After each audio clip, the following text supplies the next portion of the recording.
Yo, yo, yo. Hey, what's up, everybody? It is time for your favorite radio show. It's the Kevin and Nikee show on iHeartRadio. Get ready to be encouraged, inspired, and motivated, and informed. Yeah, yeah, yeah, yeah, yeah, yeah. Overdose. It's time for the Kevin and Nikee show. They gon' have it lit up.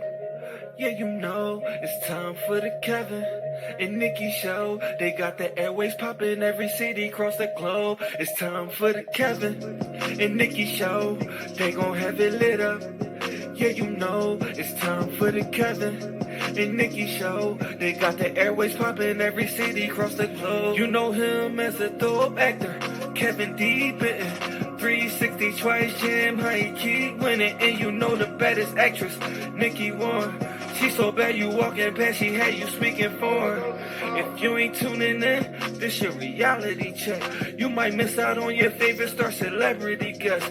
When they celebrate, what you do? You get the bell, yeah. During Kevin's corner, get inspired and encouraged, yeah. Bend them corners while you listen, but don't swerve. Find out what's getting on Nikee nerves. What's bothering Nikee? What's bothering Nick? What's bothering Nikee? What's bothering Nick? Keep on playing. Me and Kevin goes and we gon' get you hit. Yo, check us out on social media. In your mobile phone, we everywhere. You ever stations played out like a ringtone. Follow me like Bino R-E-M-E-Y. Bino Remy. Pop like Semi. And my flow hotter. Thicker semi.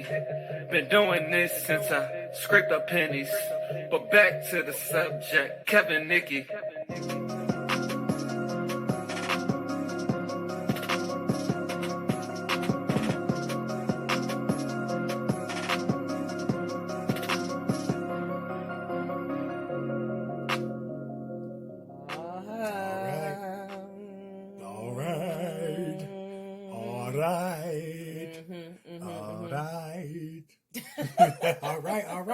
All right. Yes. So we are back, baby. From outer space.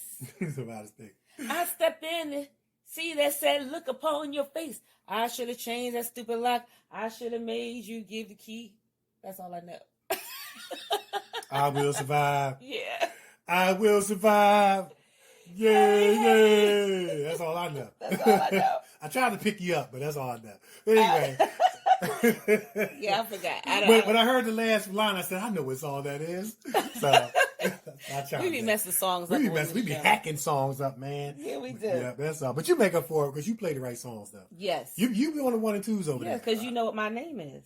What's your rap name this week? MC Skillet. MC Holding Skillet. it down on the 1 and 2. That's what I thought. That's what I was waiting for you to say. That's what I was waiting for you to say. You better stop trying to play me. I'm MC Special K, and you are DJ MC Skillet. That's right. That's right. Hold it down on the 1 and 2. That's it. But anyway, we are back. It is the Kevin and Nikee show on iHeartRadio. Mm-hmm. I'm actor Kevin D. Benton. And I'm actress Nikee Warren. And we are back. Now listen, we always got a lot to talk about. And there's always a lot going on. Yeah. And even when there's not a lot going on, it's still a lot going on. Yes, it is. So yeah, man. So look, we might as well jump right into the adventures. Yeah, we might as All well. right. So with that being said, it is now time for the many adventures of Kevin and Nikee. Well, yes. Of course, the quarantine continues and everybody is supposed to be staying in the house. Supposed to be. And, but I believe that, most people are.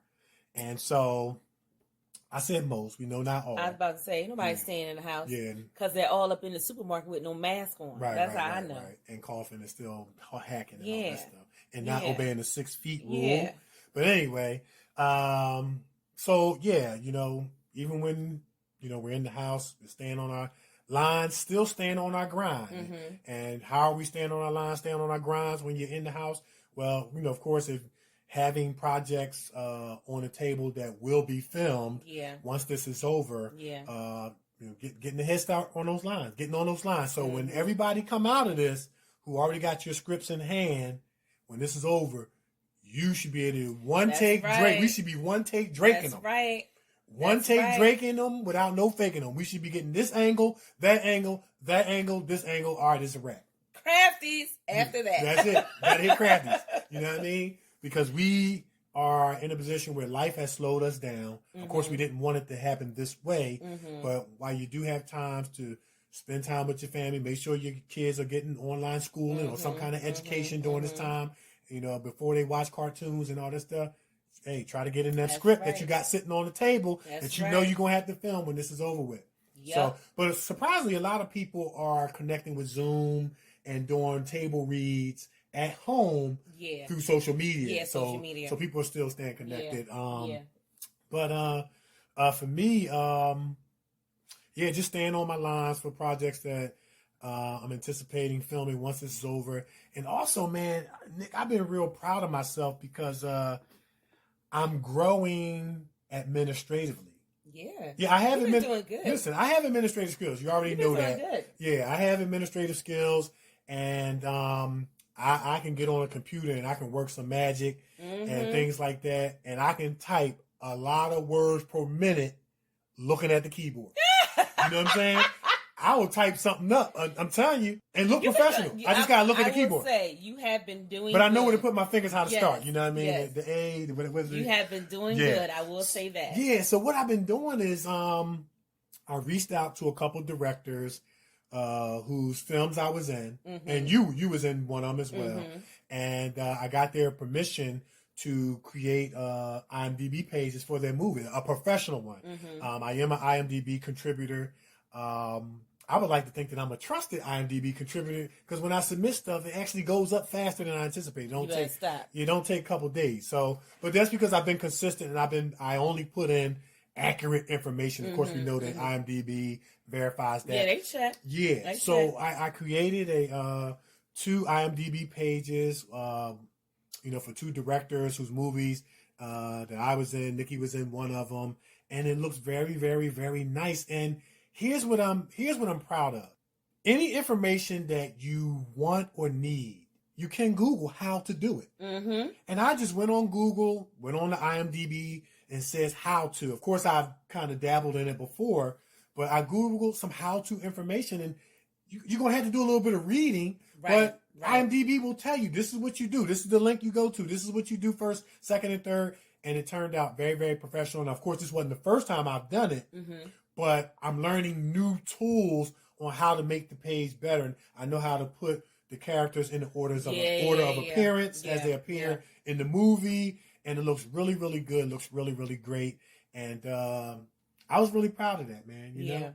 So I did it for them for free because I was in the movie. So I know I don't want people inboxing me, hey, man, can you hook me up, man? I got 300 characters in my movie. No, I'll hook you up for a price. But, 300 characters, okay. I got 300 characters, man. But, I hooked them up because, like I said, we were in the movies, and the directors were very, very appreciative. It was like three. Yeah, it was like three. Yeah, it was like three directors, 3 movie pages.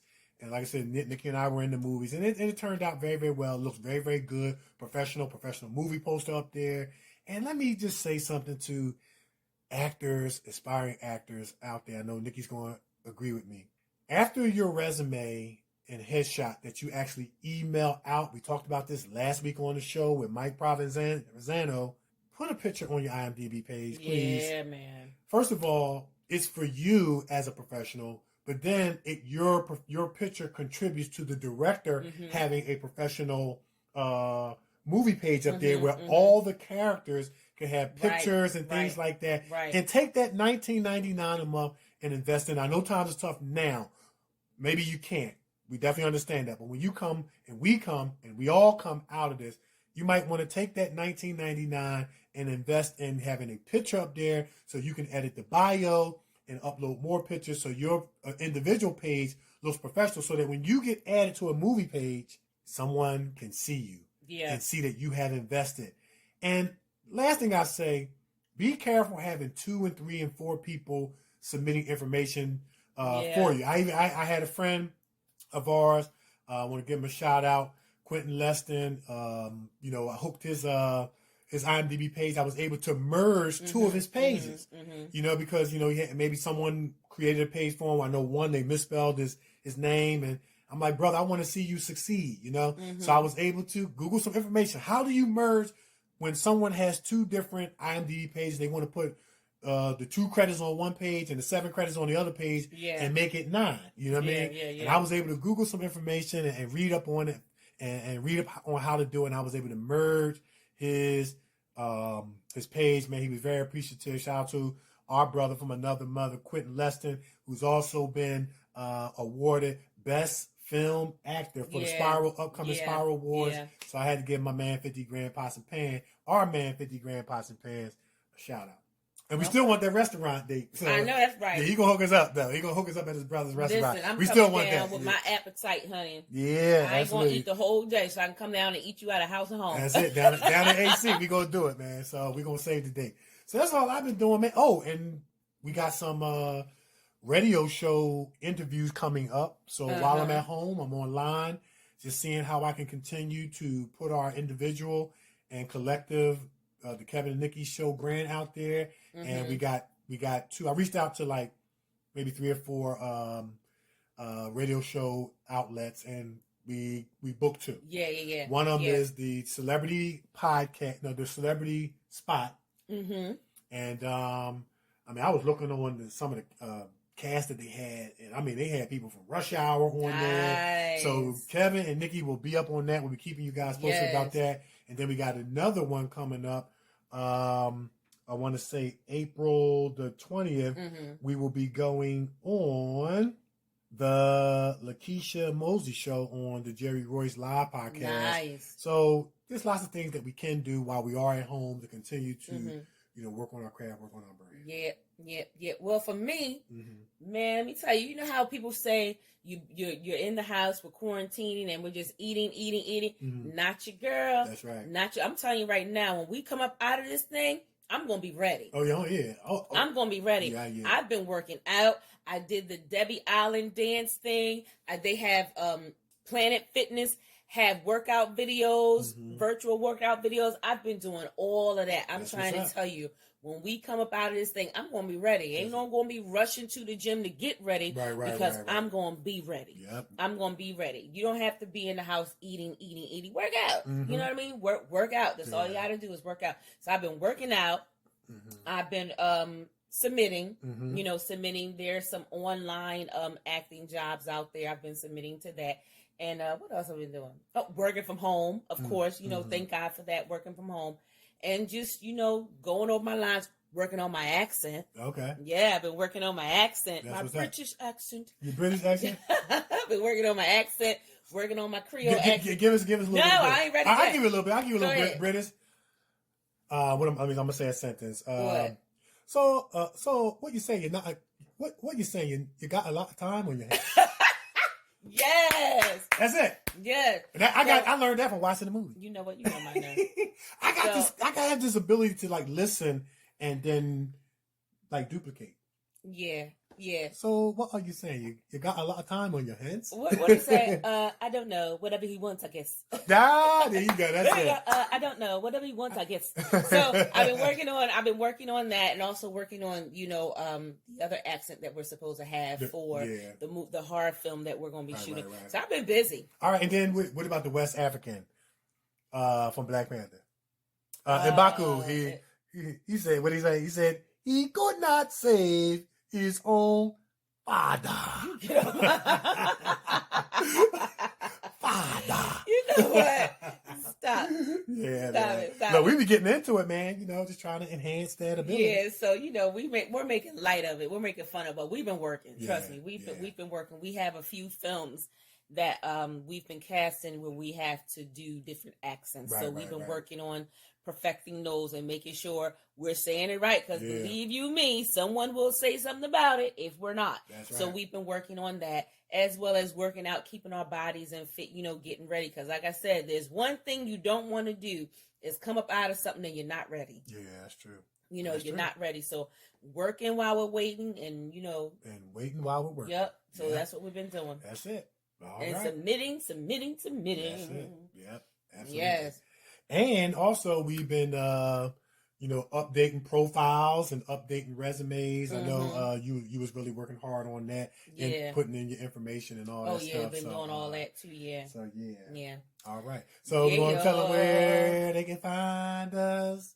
Okay. You gonna tell them where they can find us? See, you see how he be trying to rope me into doing it every week? No, go ahead. And okay, you want to help me? Oh yeah, I'm gonna help you. Whatever you miss, I'll help you. No, not whatever you. I want you to jump in and say. I'm gonna jump in when you miss something. All right. So you know what? You can find us. Let's go to YouTube first. You can find us on YouTube, actor Kevin D. Benton and actress Nikee Warren. You can find us on YouTube. Check out multi-award-winning news starring myself and actor Kevin D. Benton, and multi-award-winning honor starring actor Kevin D. Benton and Logan Jenkins. Check them out. I'm telling you, these are two awesome shorts, both written and directed by the awesome Jessica J. Emmanuel. Both of them she's multi-award winning. She's multi-award winning also. There's just a lot of awards going around between these two short films. Yeah, both of them are very moving. So check them out, and also check out the storyline, and it's going to make you move you a little bit. Yeah. Also, stay on YouTube because you're also going to see Old Head starring my boy actor Kevin D. Benton here, and The Recession again, actor Kevin D. Benton and Jessica J. Emmanuel. Listen, I'm trying to tell you right now. In Old Head, listen. I'm trying to. Kevin plays. Well, tell him that I played a corrupt city councilman, man, and I'm in the scene with the mayor and other scenes as well, man. And it turned out real well. Check out Old Head season 1, 2, and 3. 1, 2, and 3 on YouTube, and check out The Recession season 1. All the episodes are up there because they're getting ready to do. They're about to film season 2. Yeah. So check that out. You're gonna be shocked with both of them because Kevin is putting his thing down in both of them. I'm trying to tell you. I'm not going to give it away, but I'm telling you, you're going to be pleasantly pleased. I had to step outside myself. Yeah, he did. Yeah, he did. A little bit. No. A lot of it. Yeah, thank you. Thank you. Clean it up. Yeah. Now, go to Amazon Prime. Check out Emergency Landing on Amazon Prime. Myself and actor Kevin D. Benton is in there. Check out Kevin as he goes through the stages of anger. I'm telling you, he does a phenomenal job. Don't make me angry. Does a phenomenal job in this film. And, I'm wielding some bats and different things like that. So check that out, Emergency Landing. Also stay on Amazon Prime. Check out The Covington Witches on Amazon Prime. Listen, I play the head witch, Auntie Carrie Covington, and you never know what happens when a bunch of witches get together, and I got to be holding all these millennial witches down. And it's witch with a W. I said witch. I know you did. That was for our listeners. Because I know I ain't want nobody to be like, she's just called a bunch of bees. No, witches. Yeah. I have to hold all these millennial witches down. They make it putting spells on people, stuff falling off that's not supposed to stuff fall off. And I got to put it all back on again. So check that out, Covington Witches. Also, stay on Amazon Prime. We have Mercy. You got to check this out because it's one of those films where you don't know. You got to show mercy. You don't know what's going to happen, and it all leads down to mercy.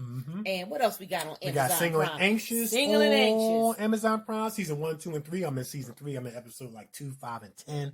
I play Ronald, and I'm just trying to, guide my daughter in a world of uncertainty. But I got my own issues going on. I'm trying to protect her, so I don't tell her, but she's kind of being led on to what's going on, and it ain't going down nice for me. Then we got Revelation Blue. It's a cop story, cop thriller, real good story. Find out, do you make good decisions for right, or do you make bad decisions for wrong? Find out what kind of decisions the head cop is making as he unfolds this adventure of trying to keep the streets safe, but make good and or bad decisions on making his way back to belief. And then we got the Right Path movie. Our family from New York City. New York. Yeah. And it's a good movie. Your girl is over here. She ain't wielding bats in this one. She wielding M16s in this one. That's right. Yeah, it's good. Good movie, man. You're going to really want to check it out. It's going to take you on that emotional roller coaster. It's called The Right Path. Detective cop story. And New York style. Then go on over to Stars. Yeah. On Stars, we got Jason's Letter. Jason's Letter is about a young boy who wrote a letter that can help end the police brutality against African Americans, basically black and brown. Right. Check that out. That is an awesome movie. Actor Kevin D. Benton is in that. I'm in that as well. You got Quentin Aaron from The Blind Side, Nakia Dillard, Brian A. Wilson, Paul Anthony, Vivica Fox. Yeah, check that out. That's a very Lizardo, Perry. It's a lot of Brian Hooks. Yeah, my man B. Hooks. A lot of good people in there. Check it out. What else we got? And we got a lot of stuff coming up. Yeah, we got a lot of stuff coming up. So we got the horror movie coming up and a couple feature films. Yeah. And man, so we're looking forward to continuing to Yes. Did I do good? You did great. Okay. You did. Okay. Yeah. Okay. I will give you the bell, but that's your thing. I get the clapper. I get the clap. All right. All right. So that's it. All right, so we're going to take a break? Yep, we're going to take a break. But before we do, man, listen, our special guest that we got for you today is Fire. I'm trying to tell you, she is a multi-talented, award-winning actress. She's a dancer. She's a producer. She's a writer, model, professional trainer. She has got it going on. She has worked with so many people. And not only that, but she's been on so many of the shows that you see coming on today. That's it. And we're going to talk to her about all of that, and her experience, and much more. Man, listen, don't go nowhere. She's super talented. We're going to talk to her. We're going to get the dibs on everything that she got going on and everything that she got coming up. Okay? It's the Kevin and Nikee Show on iHeartRadio. We're everywhere, and we will be back. What are you looking at?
Satisfy your sweet tooth with some tasty treats from the Brownie Shop. Fudge cupcakes, sweet potato pie, freshly baked bread, homemade ice cream, creamy chocolatey brownies, and much, much more. Check out their full menu on Facebook Brownie Shop or Brownie Shop 2019 Instagram. Get your next dessert from the Brownie Shop. Your sweet tooth will love you for it.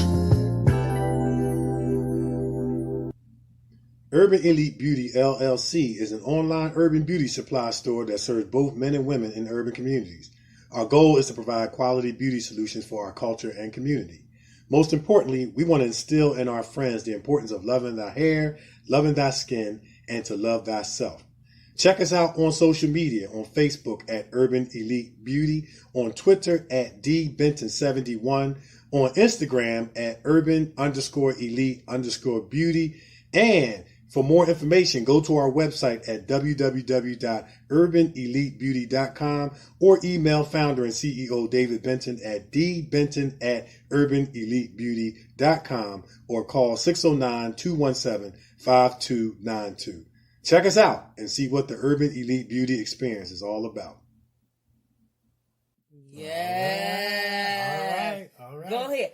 Ooh, you got to let your body move to the music. Boo, boo, boo. I love me some Madonna. Yeah, Madonna. Yes. That's Yes. the legend right there. Yeah, and our special guest got a nice little tie to her. Yeah. Yeah. All right, so we ready for our special guest? We are ready.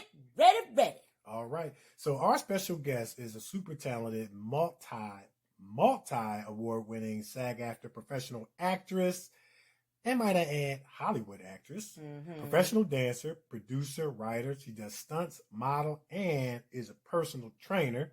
She attended the prestigious High School for the Performing Arts and graduated with a BFA from the University of the Arts in Philadelphia, PA. She subsequently made her mark on Broadway in the acclaimed production The Lion King, In the Heights, and Fame. You remember Fame? Fame.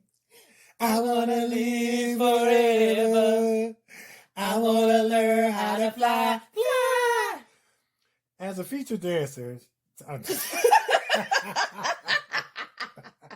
right, let me pick it back up. We just cut it back off. All right, look.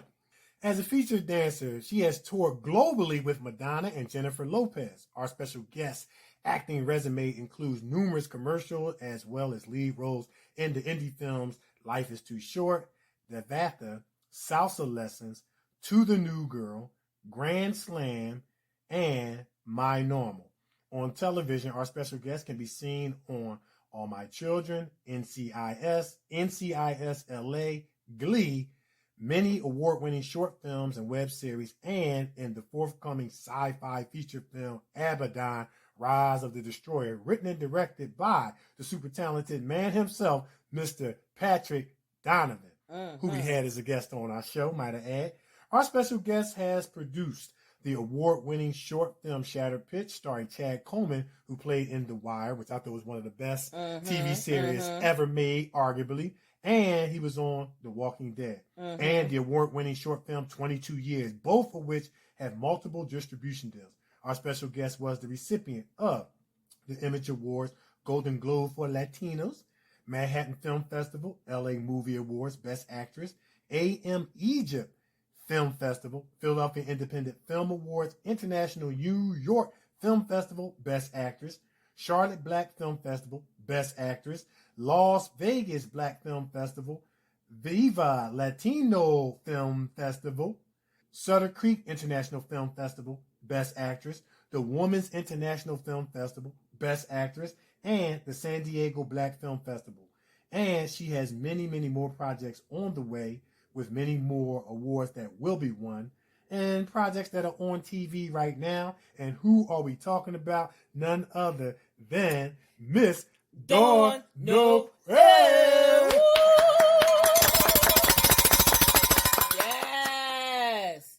All right, so we are ready for our special guest. Yes. So Dawn, before we start, We just want to let you know how honored we are to have you on the show. And thank you so much for taking time out of your busy schedule to come on the show. I know everybody kind of stuck in the house and kind of not so busy today. Yeah, I got you. I just said that out of a formality. That's what I say every week. But anyway, we all stuck in the house, so it's working out well for us to be able to connect. And so thank you so much. You're welcome. Thank you for having me. Yeah, awesome. Well, we're gonna jump right into it. Let's jump right into it. Let's do it. Let's do it. Miss Actress, dancer, producer, writer, model, personal trainer. Man, you got it going on. You do a lot. But you know what? We're going to start at the beginning. We got to start at the beginning. We're going to start at the beginning. Tell our listeners a little bit about how you got started acting. Well, I guess it goes back to childhood. I was 3 years old, and my mother put me in dance classes, and I did a lot of print modeling in Philadelphia. I grew up in Philadelphia. Okay. I went to the High School for Creative and Performing Arts and got my BFA at the University of the Arts in Philly. So yeah, I mean, I was always dancing and acting since I was a kid, and moved to New York, and I lived there for 12 years and did a ton of Broadway and danced for artists like Madonna and J-Lo and toured with them. And then I started to transition into acting. Okay. Yeah, so I started doing a bunch of indie films and got my reel together. I moved to Los Angeles, and I had all my stuff prepared, my reel. I had all my acting material, and here I am in Los Angeles for the past 11 years. Nice. And then I started producing because I didn't want to wait around for someone to give me a job. Yeah, and it was a lot different than New York. Right. Nice. Awesome. Nice. And on the producing writer, screenwriter note, you've done a lot of stuff. You written and directed, produced 22 years. It won a lot of awards. And then it was another short film that you wrote and directed, produced. So tell us about, it's called Shattered Pitch. These movies are just kind of tearing up the festival circuit in terms of winning awards and things like that.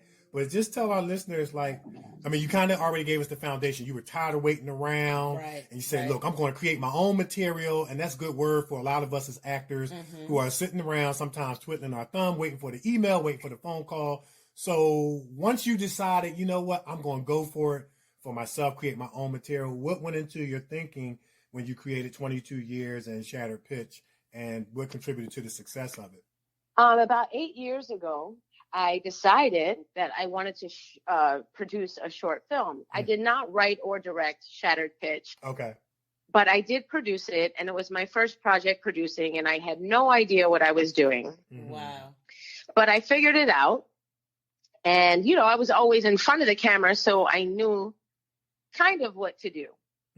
And I just put the whole crew together, locations, got the actors, raised the money, got posters and postcards, submitted it to festivals.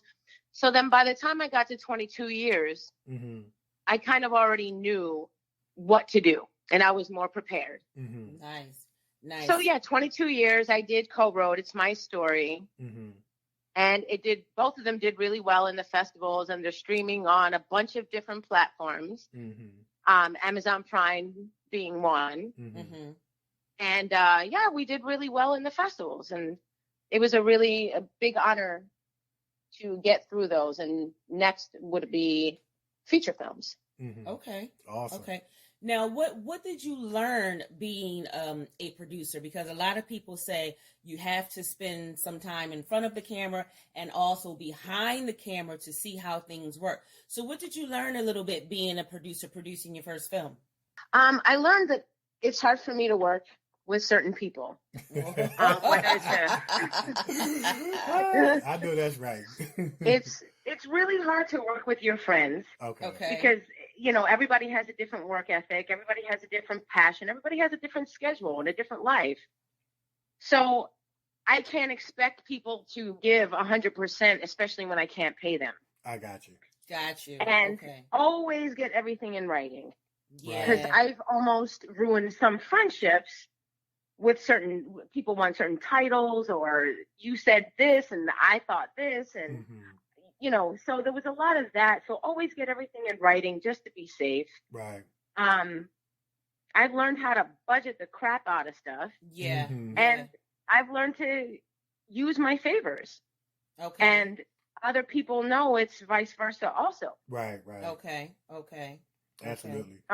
You know, I act in so many other people's short films, and then they return the favor and vice versa.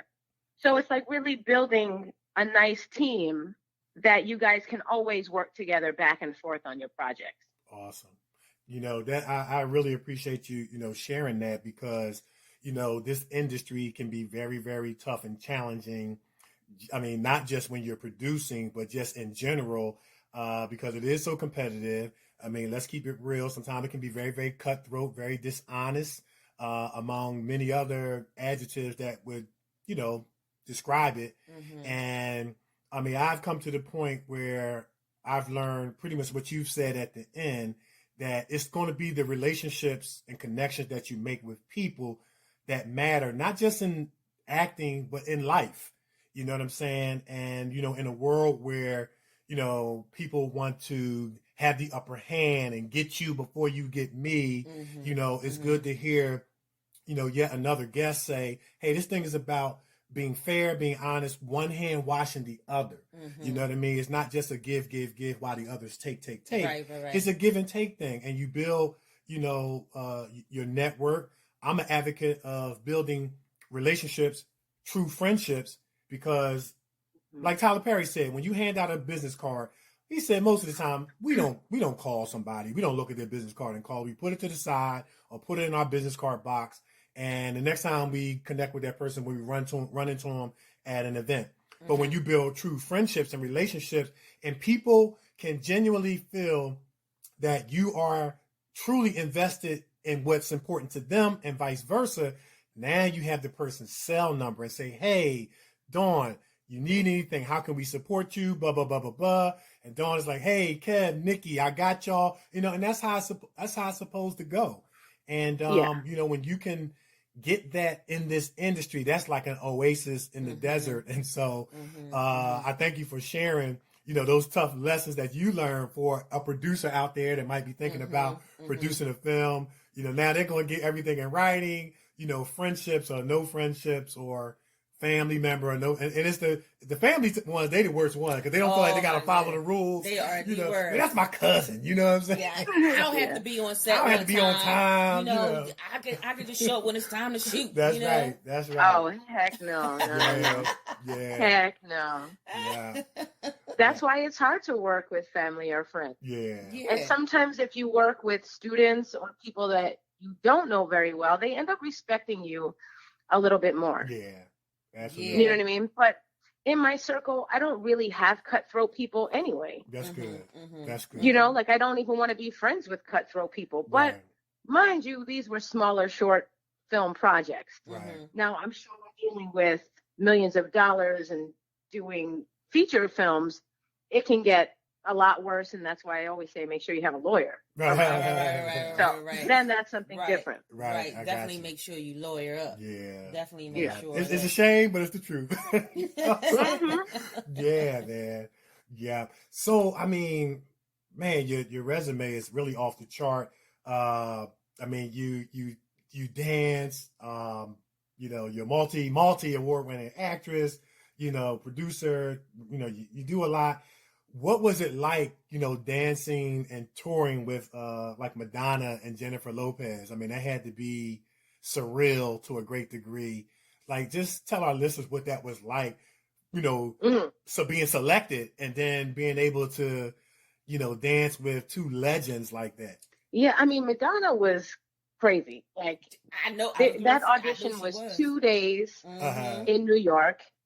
And then they flew us out for a callback in LA. So not only did I have to compete with like New York dancers, but then I had to come back out here to LA and compete with LA dancers. So it was probably at least a 3 or 4 day audition process. Wow. And it was awesome. The rehearsals were about 2 months. Okay. Here in LA. And then we toured the world, and I've gotten to see places that I never would have been able to see on a chartered flight. Wow. 5-star hotels, and it was amazing. Yeah. Wow. The biggest memory was Ireland, because I think there was about 170,000 people standing outside. We performed outside at Slane Castle. It was crazy. So it was amazing. It was really, really amazing. And somebody like Madonna, who I grew up listening to, it was just a really great experience. And the same thing with J-Lo. Very different experience, but Madonna was definitely the best. I know she was, because Madonna have you sliding down ropes and carrying on. You swinging from one end of the stage to the next. She's a rock star. Listen, I don't know where I'm swinging, but I'm on this rope. Right. Yeah.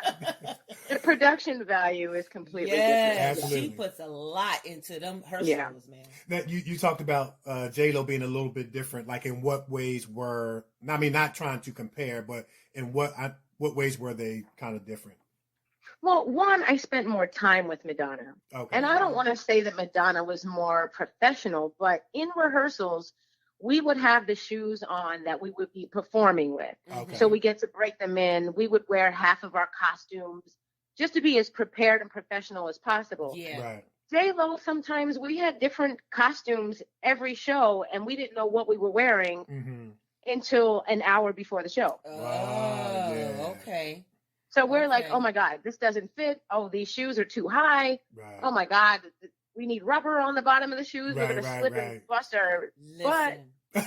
So it was just very different. Got you. You know, in that sort of way. I got you. And on that stage, you got to be ready. You slip and fall. The show must go on. You got to smile and get back up. Right. Oh, absolutely. Yeah. So you can't be, you mess around, turn one way, and it's the wrong way. You just got to get yourself back together on stage. Right. And there is no stop. Let's do it again. Right. It's straight through. Right. And there is no fall. If you fall, you might get fired. Hey man, get her out of there. She just turn around. Don't fall. Yeah. You better not fall. Right. Figure it out. Awesome. That's awesome, man. Definitely memories that you'll hold close to you for a lifetime. And I saw pictures that you met Puffy. Yeah. What was that like? Well, he changed his name every week. P. Diddy, Puffy, Sean Combs. What is it this week? It's simple. Okay. Yeah, I remember I was in New York, and he was doing some sort of transitional music where he was rapping over like techno music, and he just needed one dancer, and a friend of mine was like, "Go to the audition." I guess it was his studio or his office or something. And I auditioned by myself, and he was like, "Okay, you're hired." And it was like, I didn't particularly like the music, but I went to, I think it was Spain or Ibiza in a small jet for like a couple days, and then came back. And he was like, "Hey, you want to come to Miami with us?" And I was like, "Nah, I'm okay." I know that's right. Yeah. Like, listen now. Let me think about it. Yeah. Shoot, you gotta change that music. Right. Oh, I was not a fan. I was not a fan of it. But yeah, I was like, just give me my check. I'm good. I go. Yeah, I know that's right. Yeah, that was a one-time performance. I got you. Wow. That's great. And then I hear that you met Winston Duke from Black Panther, who played M'Baku. How was that, meeting him? That was I was at an event and randomly met him, but we have a lot of mutual friends because I believe he went to Yale or he got his master's at NYU or something. So we do have a lot of mutual friends, and randomly we've been somewhat keeping in touch here and there on social media. Nice. Okay. But I don't know. He was like, "Yeah, we should hang out when this whole thing is over." I'm like, okay. I know that's right. Wow. Cool. That's cool stuff. Now, like I said, you're a multi award winning actress. Like, what advice could you give to someone who might be starting out or want to get into acting and, pursue this craft? Somebody might be out there listening and say, "Hey, I want to follow in Dawn's, footsteps and try this thing out." What advice would you give them? Whew. Okay. Well, you better love the art of acting. That's right. And I say this all the time. If you want to be rich, go be a doctor or a lawyer. If you want to be famous, go be on a reality show. Because this business is not for the weak. That's right. And it's a passion. You have to do it because you absolutely love it, because you have a story to tell, because you need to express yourself, because you want to change people's lives. Otherwise, I mean, you probably will most of the time have a side job. Yeah. Whether you're a waitress, a bartender, or a personal trainer. You know, there's 5% of SAG union actors that work all the time. Right. The rest of us are just constantly auditioning. Right. Or doing small independent films. But, you know, I've been doing this my whole life and I don't know anything else. But for somebody starting out later on in life, I mean, unless you were like an athlete and they need somebody very specific for something, maybe it's an easier transition.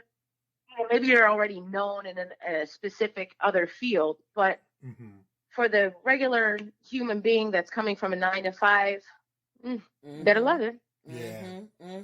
I thank you for I thank you for giving that advice, because, you know, me and Nikee talk all the time about the iceberg, and Nikee put this post up. She put, like, you know, iceberg is smaller at the top, it's bigger under the water, and the under the water part is where the closed doors in your face and a lot of no's and the rejections, and on top is the premieres and the awards, and a lot of times people see the stuff on top and they say, oh, I want that. And if you have a rejection issue, like you said, you got to have thick skin. This is not the field for you, because you're going to get probably more no's than you get yeses. But you have to, you know, you have to do. I tell people, do what's in your control. Stay focused on what's in your control. Like when you go into an audition, you know, you prepare, you do what's in your control, let the chips fall where they may, go to your next audition and or project. And it's like, you can't take it personal that you weren't what they were looking for. You just weren't what they were looking for, but you are what somebody else is looking for. And, you know, that's the positivity that we kind of end on. Nick, I know you could touch on that. Yeah, because we tell them all the time, you're going to spend more of your money than you're going to see money coming in. At least at first. Yeah, you got gas, you got tolls and different things like that. You got wardrobe, you got hair, makeup, you got to do that yourself. So you're going to be putting out more than you're actually putting in at first. But like you said about the iceberg, when they see the iceberg, they see the awards and different things like that. They don't see all of that stuff that you had to go through to the get tears at night, and they didn't cast me, all that kind of stuff. They don't see that. They don't see that. They just see you walking on that red carpet with that beautiful dress on, hair fried, dyed, laid to the side. That's all they see. That's all they see. And Dawn, I really appreciated that, you know, you talked about keeping a job. Yeah. And we got to give you the bell for that. And I'll tell you why when we come back. Ready? Ready. Let's do it. You get the bell because that was just being so real. You know what I'm saying? Because there's this misnomer that because you're an actor, you're automatically a millionaire and blah, blah, blah, blah, blah, and all these misconceptions. I kind of went through the same thing when I was playing professional basketball. You automatically had $1 million, and that's not true. You know what I'm saying? That's right. And so, like, Jeffrey Owens is a friend of Nikkee's and ours, and, you know, he went through that whole phase, the job shaming and things like that, and we were sitting up there saying, well, what's wrong with working a job? You know what I mean? And we were giving shout outs to every actor out there that's doing your thing, chasing your dream, goals, and aspiration, and working a side job, right? Like you said, waiting tables, personal trainer, working with these bad kids out here. Whatever you got to do, you got to do it. You know what I'm saying? And it's okay. It is okay. It is okay. And you should not be ashamed of it. That's right. It's nothing to be ashamed of. Oh, no. And like I said, there's only about 5% of union workers that only act. Right. Right. Do you know what I mean?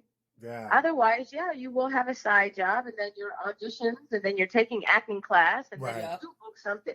Like, it's nonstop. And if you have a family or kids or something, it's hard. Right. It's probably why I am single with no kids. It's like, how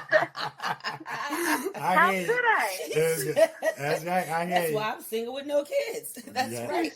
Yeah, because look, you know what? What? after the world hears this broadcast, you're gonna be getting a lot of. They were trying to contact you now. She's single with no kids. They're gonna be trying to contact her now. She's gonna put it out there. She's single. She get to get up and go whenever she choose. You know, she doesn't have anyone that she has to answer to. No, you missing what I'm saying. I got you. No babysitter. Right, she ain't gonna feed into all that. She probably get that now. I'm sure she get it now. But she gonna get more of it because this is all over the world. I wouldn't mind having a significant other. Okay. But, you know, it's hard in LA to date. I got you. Oh, wow. Everybody is so focused on their career. Right. And I actually am not anymore. You Gotcha. know, I mean, I am, but I've learned to have a balance. Right. Okay. Got you. You know, time for myself, time for my friends, time for my career. Yeah. And if somebody comes along. But everybody out here, it's just on a whole other level. I miss the East Coast, man. Sure. I got you. When you always welcome to come back home, you know it. So you from Philly, you get special privileges. Cold. I hear you, man. Wow. Yeah. Now, I mean, you performed in some great live theater shows. We can't go any further without mentioning The Lion King. Oh, I mean, tell our listeners what that was like. Broadway, play The Lion King. What was that like? I mean, that's one of my favorite ones. Yeah, that's one of my favorite plays. Broadway Lion King. Yeah. Oh yeah. Absolutely. Yeah. It's definitely one of my favorite shows that I've ever done. Mm-hmm. Actually, more so than Dancing with Madonna. Okay. Oh wow. Madonna and J-Lo sound amazing. Okay. But doing a show that you are so passionate about with such an amazing story 8 times a week. Wow. First of all, that takes discipline in and of itself. Yeah.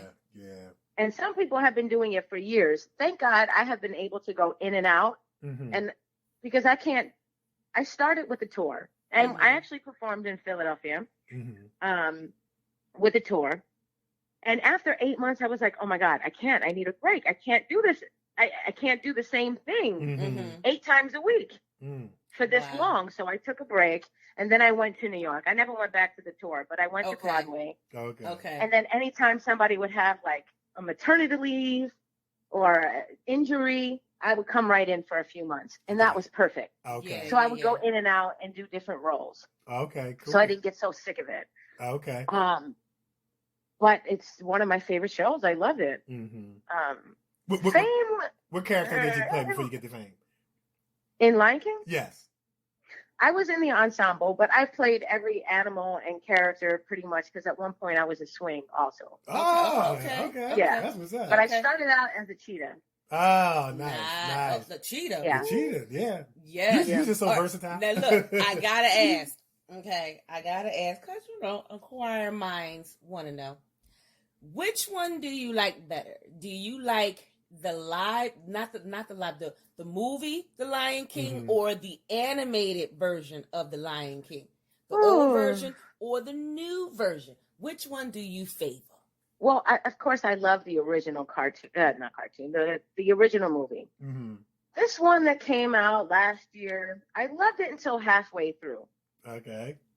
The animation was awesome, but I just did not agree with the mature, older Simba and Nala choices. They were missing some really important songs. Yeah. Some of my favorite songs. Yeah, I mean, I would have to really go back and watch it. I mean, when it first came on, I was in tears. And then halfway through, I was like, what is happening? What just happened? And the added new song, I was like, no. Yeah. I wasn't feeling it. So there was a love-hate relationship with it. I'll just ask because we are in favor of the animated version. Yeah. Can't nobody sing "Be Prepared" like my man Jeremy Irons.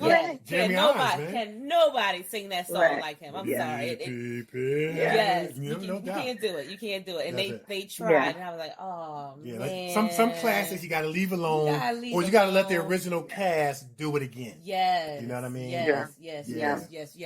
Now, you were also in one of my favorites, Glee. I watched that from the beginning all the way to the end. That is my favorite show. all that singing and dancing, because I'm a singer and dancer myself until I burn my house down. But that's neither here nor there. And in her former life, but anyway. No, I did burn my house down. It was an accident. It was. I had too many instruments because I played instruments when I was younger.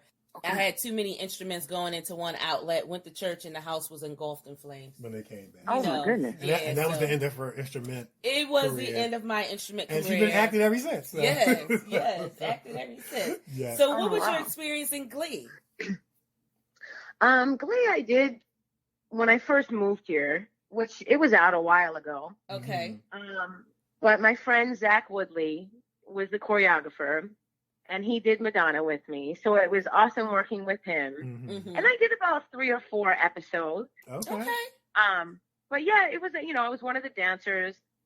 One of the episodes, I did have some lines, but that got cut out, which happens all the time. Right. But still got my credit. And still got paid for it. That's right. So. That's it. And Dawn, I mean, I don't want you to, because you was kind of like, I got cut out and I still got paid for it. Like, that's something to be excited about. Like I tell people all the time, any professional actor, actress, entertainer knows that everything is barring editing. But that never diminishes the fact that you made history. It never diminishes the fact that you weren't in it, that you didn't get paid, you still got your voucher, and that you did your thing. And so I think that needs to be celebrated. I think we've all been in a scenario, like me and Nikee, we was on God Friended Me.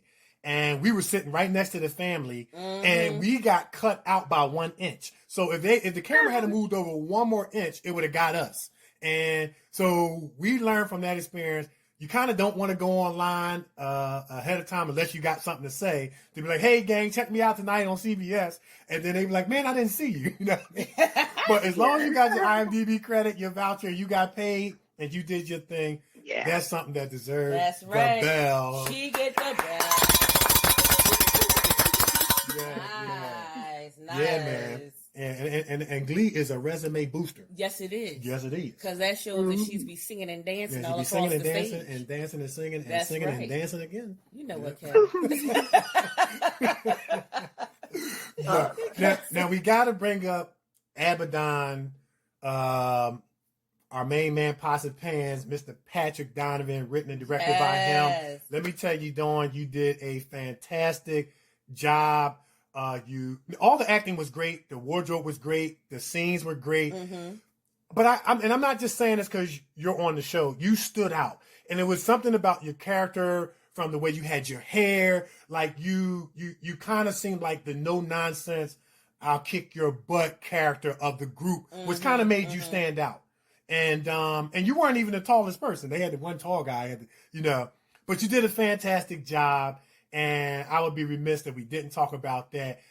Tell us about, that experience. And I mean, I'm a Trekkie fan. I'm a Star Wars fan. And it was like Indiana Jones meets Star Trek meets Star Wars meets Stargate 13 or whatever it was. And I'm sitting there like, yo, this is going down right now. So tell us about that experience. Well, okay. We did that a few years ago. We shot it in one day. And I'm pretty sure it was like a Justin Timberlake old set that he did a music video on, and we used the spaceship. But we shot it in one day, and I know that they're fixing or working on the script and trying to get distribution and still trying to get off the ground. But it was such a cool, amazing experience with a great crew, great actors. I got some great footage from it. Nice. I'm used to playing kick-ass characters like that. I mean, you was behind the gun. I mean, you was letting bullets fly, man. That's my kind of girl. That's my kind of girl. You got Nikee started. Yes, indeed. Yeah. Yeah. I mean, I do stunts, and I'm always playing a cop. That kind of stuff is easy for me. It kind of just comes really natural. Yeah. Yeah. That was fun. It was a great experience. Yeah, that's the stuff that we always do. We want to be shooting AKs and stuff like that too. Absolutely. That's right, Dawn. We want to do that too. You don't want to be Susie Homemaker all the time. All the the time. Mom, the grandma. Yeah. Absolutely. You want to throw grenades too. Yeah, we want to do that too. And you got to be, because you were on The Walking Dead also. Look, this is equal opportunity. You got to spread the grenades around equally. That's right. Spread them grenades around. That's right. So, and here's quiet as kept. Now, I heard from a fly on the wall that they got distribution for Abaddon, but you ain't heard that from us. I did hear that. So, I did hear. Yeah. I believe everything when it happens. Mm-hmm. You know what I mean? Because if I get too excited about stuff, I wait. When that check hits my bank account, I'll get real excited. That's where we at right now. When I'm on set, that is different. Right. That's right. There's so many ups and downs to this business. That's right. You know? When that check comes in, that's them right. coins. And you know what? That perspective just keeps you. What I want to say, even kill. Mm-hmm. Yeah, I like that. Mm-hmm. When we're on set and that check hits your mailbox, then it's official. No, yeah. It's because official. I try not to have any expectations. Right. Whether it's an audition, I mean, look what the situation we're in now. Who would have thought? Right. That's exactly. Right. I mean, we can only live in this moment, and that's all we really have. We have no idea what's going to happen tomorrow. Right. So I don't want to get my hopes up for something that's not happening right now. Right. Absolutely. You know, that's true. And I try and live everything like that. That's it. That's it. I like that approach. Love it. That's a stress. It seems like it'd be less stressful to me. I like it. Yeah. You find your happiness and your peace in the moment. Right. I like that. You know, the past is done, and the future hasn't arrived. I like that. And we don't know what's going to happen. We sure don't. Well, you just seeing the glass half full. You just go ahead with your saying yourself. No, your glass got to be all the way full. I like that. Then you can't give. I like that. You know what? That was a perspective rearranger. I like that. I like that. I'm gonna adopt that. But I'm not gonna plagiarize. I'm gonna give you credit. I'm gonna say my friend Dawn said the glass got to be totally full. See, I'm messing it up already. Yes, you are. Leave it up. Yes, you are. So yeah, I had one question. Me and Nikki talk about this. All right. So we have seen over maybe like the last 5 years this change in the movie industry. And this is before the coronavirus pandemic. So we saw this transition from in theaters everywhere to transition into a lot of online streaming, Amazon Prime, Hulu, Netflix. Like maybe 20, 30 years ago, you would have never seen a commercial that said now streaming on Netflix or Amazon Prime. And so we're seeing like this shift because our movie screens are now our phones, definitely our TVs, and we're in that age. So, of course, you have your traditionalists like Steven Spielberg that wants to hold on to everybody going to the theater. So with what's going on now with the coronavirus, I think the movie industry is going to take an even harder hit where we're going to be turning to and or relying more on streaming because nobody's going to want to run back to the movie theater and be sitting next to people unless everybody's going to be taking chairs out and they 6 feet apart. So I wanted to get your feedback, your input on how you think this coronavirus, pandemic is going to impact and have an effect on the movie industry. Do you think people will still hold on once this is over and they feel safe going back to the theaters, or will it kind of just transition even more into online streaming and things like that? Well, like you said, it's already slowly changing unless it's a blockbuster theater, a blockbuster movie, like a Marvel or something like that, then people are rushing to go to the theaters. But now that people have Fire Sticks and streaming, people are staying home more in the comfort of their own home. But I think everything comes back around. At some point, people are going to want to go on dates and go to the movie theater. It just gets more expensive, I think, for producers to put their smaller independent film in the theaters nowadays. So it's really important for us to support film festivals because that's where our independent filmmakers come from. But yes, this virus, I think this is going to be like this at least for the next 6 months to a year because we don't know what's going to happen, if it's going to come back around or relapse. People are scared. Right. So yeah, Hollywood, the entertainment industry is all taking a blow from this. I mean, people, there's no auditions, there's no jobs for us. Right. We have no idea what's going to happen. Right. Mm-hmm. Yeah. Now, let me ask this, like in terms of, say, people who have already completed their films and then this coronavirus pandemic hits, do you think that, we know it's going to be a delay in terms of release. You know, a lot of movies are just delaying their releases. Do you think that some movies will have to revamp their distribution strategy and say, hey, maybe we originally wanted to release this in theaters everywhere. We might have to take it to Netflix because if we put this in the movie theater and it's not a blockbuster, like you said, we might not make our money back. Thus, in the industry, it would be considered a flop. Yeah, I think people are already doing that. There's a film that I was in called White People Money. Mm-hmm. It was written and directed by Mark Harris. Mm-hmm. He's from Chicago. And he had planned on having a premiere in Chicago. Mm-hmm. And then all of this happened. But he doesn't want to release it because he doesn't want it to get bootlegged.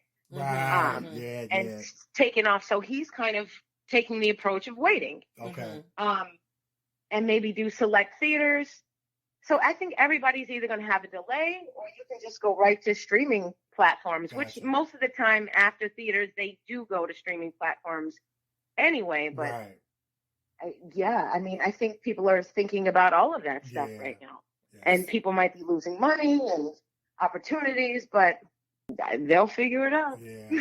I think it can work because a good example of that was Bird Box. Okay. When Bird Box came out, Bird Box didn't go to the theater. It went straight Bird Box went straight to Netflix. Right. And it completely broke Netflix down because so many people were trying to stream it to see what it was about. Because, it had Sandra Bullock in it. You had the other guy in there. So I think it can work. If you do really good PR for it, it can work. Yeah, and that's what I was going to say because I mean, I'm driving down the highway and I'm seeing billboards now streaming on Netflix, Bird Box, and things like that. And so it created this buzz and this interest. And so that was going to be, you kind of answered it, Nick. That was going to be my next thing. I mean, I think with the going to the online streaming platform, it's going to be marketing, PR. You just gotta market it. Yeah. Because Bird Box, they market the crap out of that. Yeah. And it did. I'm pretty sure bad. certain movies, though, have to hit the theater a certain amount of weeks for them to be able to be nominated. Gotcha. Right. Because you got the awards and different things like that. Right. So she's right about that. Yeah, that's true. So I guess you have to you have to weigh it. Yeah. You know what I mean? Yeah. You have to weigh it. Yeah. That's awesome. And I think this one particular film, White People Money, I think he still wants to do some of the film festivals. Okay. And let it go through that route. But nowadays it's like the festivals aren't even happening. Everything is now online. Yeah, absolutely. Yeah. So it's just a different world we're living in at the moment, and we just don't know. Right. Yeah. We don't know if it's going to last a couple months, and then we go back to it. It's a gamble either way. Right, absolutely. And she's right because for those awards, there's a criteria that you have to abide by. Remember when we did our film, Delaware Shore, is certain things that, the film had to be in, like the film festivals and different things like that. Like for Delaware Shore, it had to have a 5 to 7 day running in New York, one in LA. Yeah. It had to be shot on a certain camera. It had to be a certain amount of minutes long. Yeah. See, people think that, this thing getting nominated for an Oscar or whatever is just about the acting. There's a criteria that every film has to meet. Right. And if you miss one of those criteria, it's like you eliminate your film from being nominated. And the acting has to be good, and the story has to be good, and so forth and so on. So that's production value, sound, color. Yep. I'm all about quality. All about definitely. Quality. Most definitely. If the quality is not right, like it ain't gonna be good. It's not gonna be a good film. That's right. Yeah, true. Right. Yeah. Now I want to talk about Fear of the Walking Dead, because you are also in that. Tell our listeners a little bit about that. That was fun. I did about 4 episodes. I played a zombie, but I was still considered under the stunt category because we have to die a certain way, and right, and you're doing fighting and combat fighting, and it films in Mexico, or it did film in Mexico. Okay. So they couldn't get locals to actually do what we were doing professionally. Right. Okay. So they would hire mostly people from LA that did stunts, and we get the train down to San Diego. They'd pick us up and drive us about a half hour across the border, and they put us up in a beautiful hotel right on the beach. The cast and crew, everybody was awesome, and I had a great time. So I've gone down there about 4 times, and like a mini vacation too. Nice. Now for the Walking Dead, I hear that there's like a zombie school I was about to ask that you have to go to. Is that true? Like you have to take zombie lessons. Zombie class. Like we're gonna teach you how to bite someone. I think they use that for the extras. Okay. And for background actors. They sent us a video for the first time. But, once you're an actor and you do stunts and you're good with movement, I think you're okay without going to the school. But for all the other zombies that are not featured or not as a stunt performer or not as an actor with speaking lines, for background actors, they probably send that video. Okay. I was going to ask that too, 'cause I heard that too. Yeah. I learned how to walk like a zombie watching episodes of Scooby-Doo. Remember the zombies would always chase them? That's how I learned. It worked. I got cast a couple times. That's what I learned. Anyway. Now, did you have to die and come back? Because, we were zombies in this film called Decade, and we died like 50 times. And came back and died 50 times again. Changed our clothes and came back. Yeah, because nobody wanted to be zombie. They would always change my prosthetics. The makeup and the prosthetics, the fake skin and all that, and the blood. And they changed the hair. They changed the wardrobe. Because a lot of the stunt people came back for a few episodes. Because it took place in Mexico, they needed Latin-looking people. Gotcha. Okay. I got you. Yeah. Okay. Well, nice. Shoot. I would have put on a wig and some makeup. You do put on I a can wig. pass for a Latino with a lot of makeup and a wig. You know what? We work it out. That's the whole problem. Look, I'm kind of get on my nerves. Anyway, yeah. So yeah, man. But Dawn, we probably had to make this a part 2, man, because this was a lot of fun, and we thank you for all that you've shared, and we want to say continued success to you. And what's next for you? I mean, I know once all this is over, I know Nikee and I, we have some projects that we had on the table prior to this pandemic. So once this is over, what's next for you? Well, at the moment, I have a show that's on every Wednesday night on the E! Network. Okay.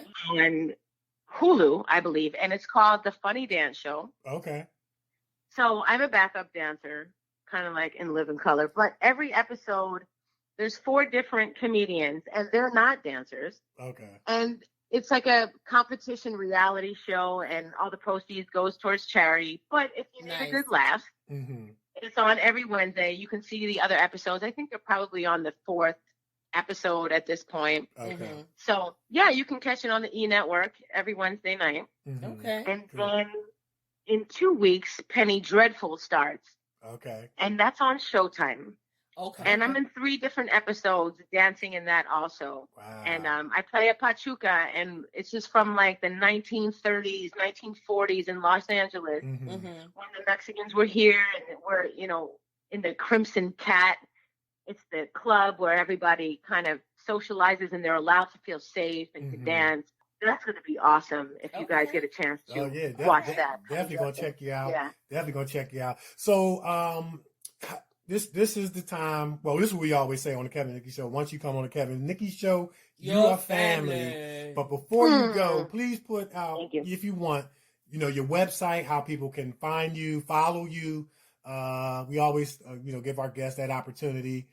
Somebody who knows may want to book you, Yeah. Yeah. Yeah. Cool. Well, on social media, I'm Dawn Noel, DAWNNOEL, on Facebook, and I think Twitter and Instagram, I'm Dawn Noel Actor. I'm on LinkedIn, Dawn Noel. My website is dawn-noel.com. Okay. And yeah, I mean, if you just Google or IMDb, You'll find Dawn Noel. Nice. You'll find Dawn Noel. Yeah. Dawn Noel. But I like the fact that you didn't have rap names. You kept everything simple. Yeah, you got some actors got their rap name. A director can't find them. Yeah. Because they're not going to Google MC Arson. You know what I'm saying? They're not going to Google it. So, yeah. But that's fantastic, man. And so, yeah. So, continued success to you. Yes. Thanks again for coming on the show and sharing a lot of golden nuggets with all our listeners and with us. And we was over here taking a little bit of notes ourselves because you're just so famous and all. But anyway. Thank you so much for having me. Yeah, you're welcome. Absolutely. Yeah. Thank you so much for coming on our show. Yeah. Absolutely. All Stay right. safe. Yeah, you too. Be safe out there. Take care. Thank you. Bye-bye. Okay. Bye-bye. Man, she was just so awesome. Yeah, she was awesome. Awesome. Yeah. She got a lot going on. She got a lot going on. Yeah, she gonna make me go back and watch Glee. Yeah, we did. Watch Glee and Penny Dreadful coming up. And she gonna make me go back and check them things out. Yeah, it just amazes me, like when someone is just talented, like in a lot of different areas, and you're good at all of them. Oh yeah, like that normally doesn't happen. Like normally you're good at this and you're not so good at this. But I mean, I saw her reel. She's a fantastic dancer, fantastic actress. I mean, producers winning multi awards. I mean, this resume off the chart, man. She would be called. You know what she would be called? Triple threat. Triple threat. Yeah, triple threat. If you can sing, act, dance, and all of that, you know, you are a triple threat. I like that. I like that because you can pretty much go into anything. Yeah. She can go from filming with Steven Spielberg to go over and do a musical on Broadway, to go and do a zombie over here, to go over and dance over here. So she's a triple threat. You know, and I like that, and I appreciate you sharing that term because, you know, I watch Disney. I'm a fan of the Disney Channel. I watch it, you know, for the entertainment value and, you know, to watch. There's some good actors and actresses on Disney, even the children. And one of the things I learned is that they are just what you said, triple threat. They know they can sing, dance, and act. Or they can do at least two of those things very, very well. And she definitely... You got it. Yeah. Nowadays, you have to be able to do either two of them or all three. Right. You know what I mean? Yeah. All three in order to go into different avenues. Because what if filming calmed down for a minute? Right. Okay. Filming calm down for a minute. Okay, I'll go do some theater. I do theater. I go. You know what I mean? I can go. I can go over here and do some theater. Okay, I can go over here and do some dancing. You know what I mean? So you're always working. Right. Because when you have that triple threat, you're always working. You always find something to do. Got you. Well, I got to get my threats up. I can't sing. Oh. I try. You can hold a good note. I can hold somebody else's note. Yeah.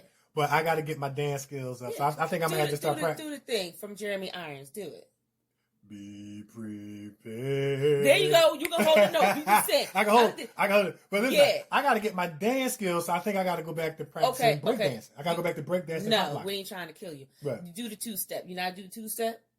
What's that? The 1-2 side. Oh, yeah, I can do that. Okay, you can dance. Okay, all right. But that's not going to get me on Disney, though. You know what I'm saying? But you don't have to do all that breakdancing. So you can sing, you can hold a note. I can hold a note. You can do the two-step, you can dance. And you're a phenomenal multi-award winning actor. You're the triple threat. All right. Triple threat.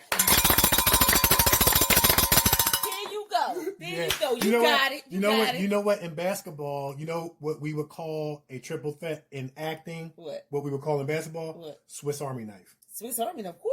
Yeah, I mean, like they would say, Andre Iguodala from the Miami Heat is a Swiss Army knife, which means you can play defense, you can rebound, you can score, you can shoot the 3-pointer, you can play, you can do a lot of things. And when you said that, I'm a basketball player. See, there you go. You flip it around. You put it in basketball terms. You're a triple threat. There you go. A Swiss Army knife. Swiss Army knife. There you go. Dawn is a Swiss Army knife. Swiss Army knife. AKA triple threat. That's right. That's how you do it.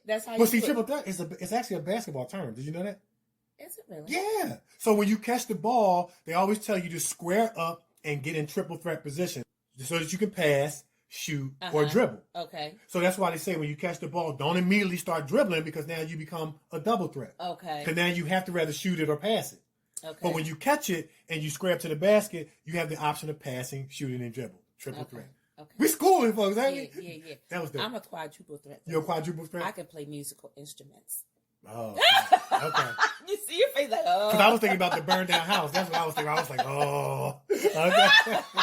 Your face like, oh. You see my eyes got wide. Oh, my goodness. You get on my nerves. But anyway. No, I still got a keyboard. I though. know. You know, every now and then I'll pluck on the keyboard. I can't play the drums anymore because they burnt down and I haven't played the drums. You ever replaced them? I have no. Mm-hmm. Remember I told you my parents wouldn't replace them, but ever since then I have not gone and bought any drums, and I forgot how to do all that stuff. Well, you know what? I think I still got my keyboard. I haven't played in years. Where is it? It's in my closet. So you know what? I took the first. You want it? I know. I'll let you have it. Yes! If you want it. I think you got to buy a plug though. Oh, come on. I don't think I have a plug. I got to find it. Oh, if I find it, you can have it. Oh, or you can't have it. You can hold it. Because I might want to go back to playing it in 4 years. You know what I'm saying? No, you don't. No. But you know what? The first song I taught myself how to play was the Imperial March from Star Wars. Did you really? Doom, doom, doom, doom, doom, doom. I taught myself how to play it by ear. I was so proud of myself. The first song I taught myself how to play was Lean On Me. Dun, dun, dun, dun, dun, dun, dun, dun, dun, dun, dun. Down, down, down, down, down, down. Nikee, why are you holding that candle up? You getting too much into this, man. All right, we probably need to move along with this. But anyway, fantastic guest, fantastic interview. Fantastic guest. She get the clapper. Yeah. All right. So I forgot what we got coming up next. We lose our focus every now and then. You get about this. Oh, all right, maybe this will help bring back. So we're going to take a break? Yes. That helped me remember. That's it. We're going to take a break, and when we come back, it's going to be time for news and sports. Scholars Professional Editing Firm consists of a specialized group of academic doctors, editors, and statisticians that keep doctoral candidates moving through the academic doctoral process by providing one-to-one group mentorship and all-inclusive editorial services that produce writing advancements that result in exponential movement. The scholars conduct line-by-line editing, proof, and copy editing, university-specific format compliance, and substantive done-for-you services on the following documents: doctoral thesis, dissertation, capstone projects, research study, research proposals, research papers, and oral defense preparations and presentations. The Scholars Professional Editing Group keep you moving. And for more information on editorial services or doctoral accelerated mentorship program, visit www.thescholarsedediting.com. That's www.thescholarsedediting.com, or contact Dr. Haynes at 281-315-6053. Yeah. All right. So we are. For real, you gonna let me hold it? I'll let you hold it. Okay. I'll let you hold it. Which will turn into I'll let you have it later. We'll see. Because you know what, you the type of person that you let somebody borrow something and then you gotta borrow it back to get it back. No, when you want it back, when you say, Nikee, I want my keyboard back, I'll give it back. It will be in very good condition. Okay, I know. Now. So you ain't gonna burn it down, right? No, I ain't gonna burn it down. I ain't gonna set it on fire. Okay. I may set it on fire with them keys. Like Alicia Keys. Yeah. I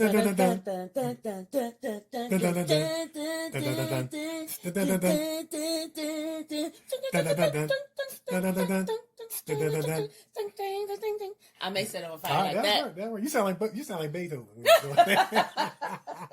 Well, you know I am in my former life. Your former life. All right, so we're gonna get into it. Now it's time for news and sports. All right, so in sports, there's still, of course, due to the coronavirus pandemic, all the sports have been shut down. Mm-hmm. They're hopeful that there will be, an NFL season. And so, but that remains to be seen. Mm-hmm. So as I said last week, you can catch a lot of the playbacks. So in a somber note, I was watching the playback of the 2008 NBA Finals on 6ABC, where Kevin Garnett, Paul Pierce, Ray Allen, and the Boston Celtics beat the late great, or should I say now late great, Kobe Bryant, Lamar Odom, and the Los Angeles Lakers. And it was just really, really tough to watch. Because I remember watching that game, back in 2008. That was the Boston Celtics, Kevin Garnett. That was his first championship. And I remember watching that game, and it's like now to watch that same game and Kobe Bryant is no longer with us. It was like, as I was watching it, I just could do nothing but just keep silent. A lot of emotions was going, on inside. And I, as I was watching the TV screen, I couldn't take my eyes off him. You know what I'm saying? I couldn't take my eyes off him. And in my head, I just could not wrap my head around he's no longer with us no more. And just to kind of watch him. And I didn't even know the game was on. I happened to walk in the house and turn on the TV and it was on. So I watched it. But it was really difficult to watch. But then, or should I say, in the positive Kobe news, given all things, and I say given all things because it's just, as LeBron James said, it's been a rough start to this year. Kobe dying, and then the coronavirus pandemic. But Kobe Bryant was selected on Saturday to be posthumously inducted into the Naismith Memorial Basketball Hall of Fame. Here's the key: without a vote. He'll be the first player in NBA history that will be inducted into the Hall of Fame without a vote. Nice. And I'm going to further explain. Nice. So Bryant was one of 9 finalists selected for the honor. The induction will take place in Springfield, Mass., and they're believing that the day is going to be August the 29th, with 2020 being the first year that the late NBA star qualified for the nomination. Now, normally you have to wait 5 years before you qualify. But Bryant's accolades include being a 5-time champion and MVP and an 18-time All-Star. He was also a 15-time All-NBA selection during the 20 seasons he played for the Los Angeles Lakers. Jenny Buss, the controlling owner and president of the Lakers, honored Bryant's legacy in a statement by saying, "No amount of words can fully describe what Kobe Bryant meant to the Los Angeles Lakers." Kobe was not only a proven winner and a champion, he gave everything he had to the game of basketball. His fierce competitive work ethic and drive were unmatched, Buss said. So other inductees to the Hall of Fame include Tim Duncan of the San Antonio Spurs, Kevin Garnett for his 21 season with the Minnesota Timberwolves, Boston Celtics, and Brooklyn Nets, and 4-time Olympic gold medalist Tamika Catchings of the Indiana Fever. So Bryant was nominated, and he's going to be inducted, and it is a well-deserved honor. Now, normally, unless things have changed, normally what happens is it takes you 5 years after you've retired to be eligible to go into the Hall of Fame. But he's going to go in 2020, and I think it is a well-deserved honor and a awesome gesture on behalf of the Hall of Fame committee to say, hey, you know what? This is one of the best ways that we can honor this man. And nobody's going to argue about him not having a vote. Not at all. You know what I'm saying? He was going to get in 5 years later anyway. He's the first ballot Hall of Famer, so nobody's going to argue. But this is a great way to honor a great person, great basketball player who gave not only a lot to the Los Angeles Lakers, but to the game itself in the NBA.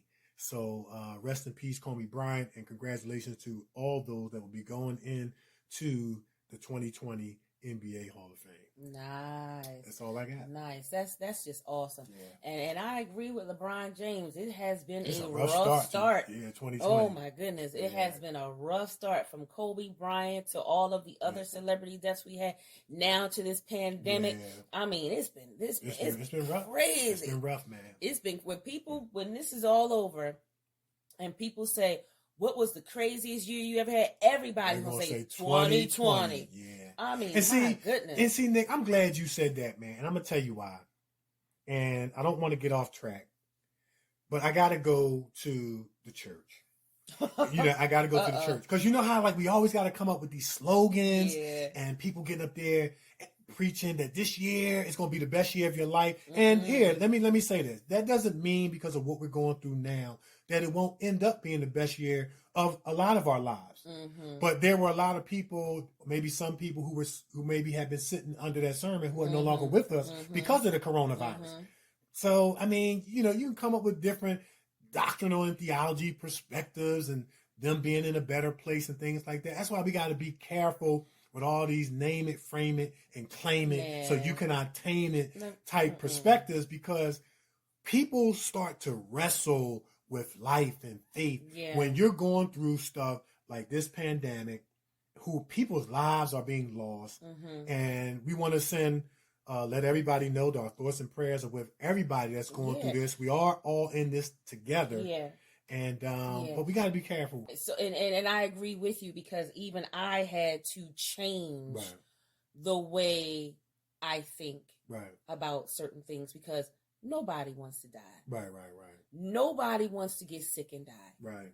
Nobody wants to be homeless. Nobody wants to lose family members. Nobody wants to lose family members. When my uncle died, God rest his soul, he be gone about a year now. He said on his deathbed to my mother, he said, please help me. I don't want to die. I got too much life to live.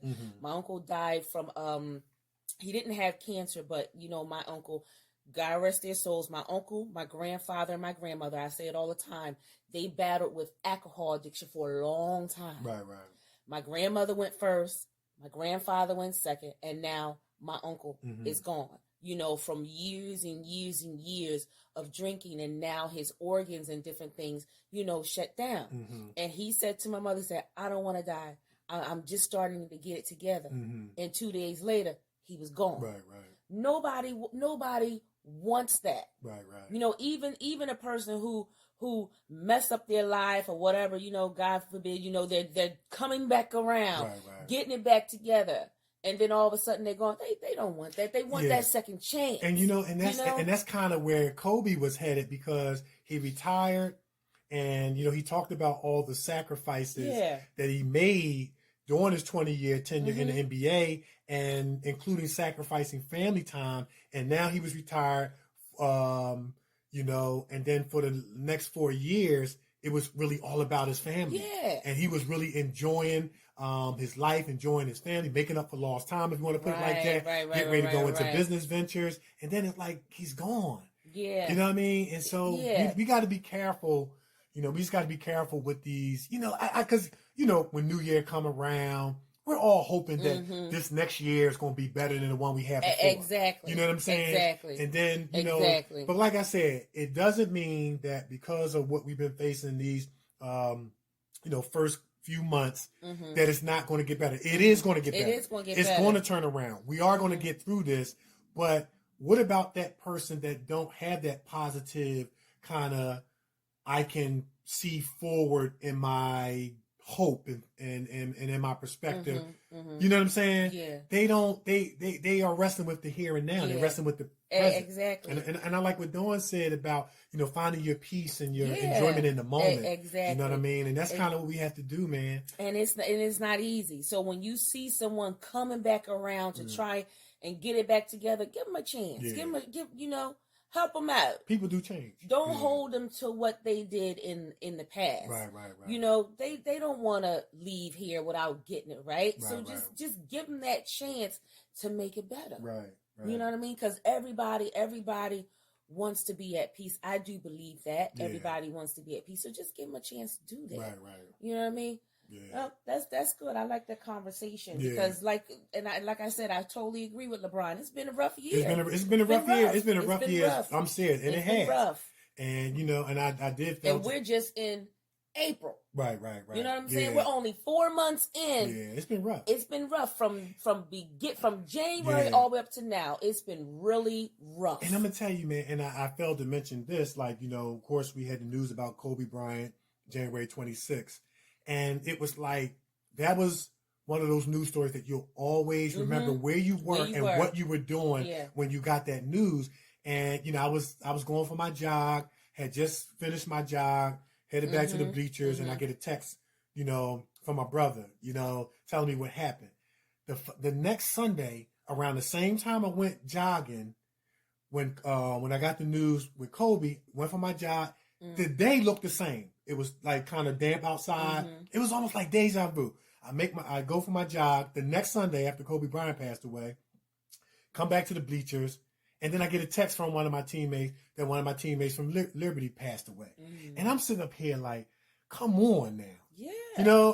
I was just struggling with losing Kobe Bryant, and now, one of my teammates who I played at Liberty with, Peter and Luma, rest in peace. He went into the hospital for a heart procedure and didn't make it out. And, I just remember we were just chatting on Facebook, not too, long before that. And so it's been a rough start. And then you got the coronavirus pandemic. People are losing lives. Yep. The industry is shut down. Life is pretty much shut down. And you do your best that you can to try to pull positives out of it, just to try to maintain your sanity and try to maintain positivity. Mm-hmm. But, this is a real situation that the world is facing right now. Mm-hmm. And, I understand. I thank God for all the celebrities who are, doing show interviews and doing videos online, mm-hmm. trying to help out. Mm-hmm. And, the slogan is all in this together. We're going to make it through this. But that sounds a little bit different to somebody who's lost a loved one. Yeah. You know what I mean? It don't sound the same, and rightfully so. But we appreciate the gestures and everybody just collaborating. I mean, they're going to have the country music awards. They're going to do it at home. Mm-hmm. So I just appreciate how the world is banding together to try to,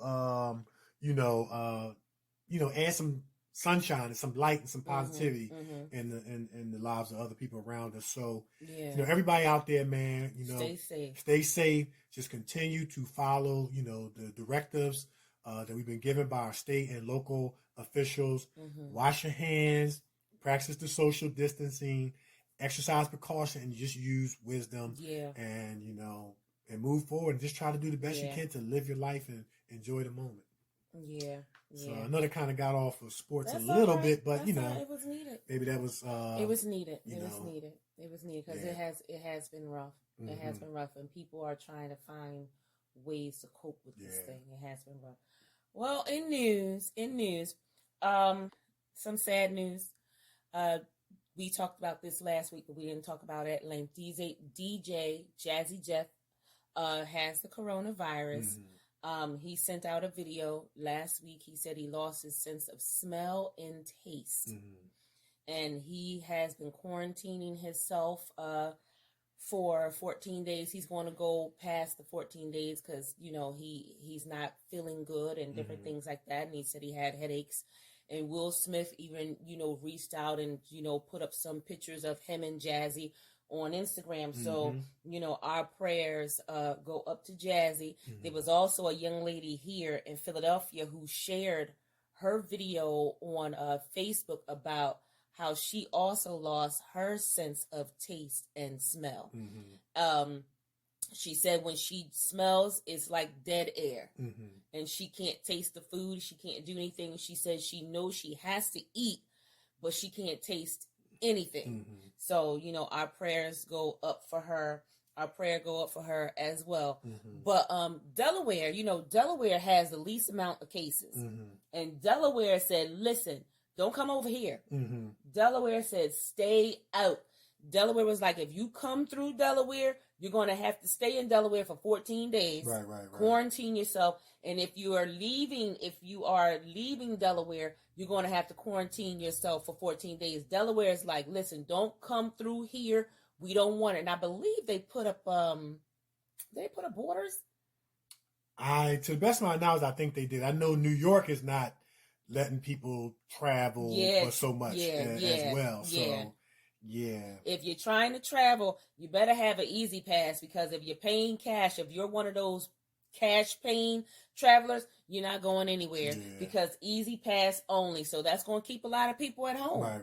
It's going to keep a lot of people home. And I'm going to tell you right now, you need to be wearing your mask. The government said, now before they said that they didn't want anyone wearing makeshift masks. Right. Okay. They didn't want anyone doing that. But now, in order to stop this pandemic from going around, you have to cover your face. You have to wear your gloves. It's not up for negotiation. Right.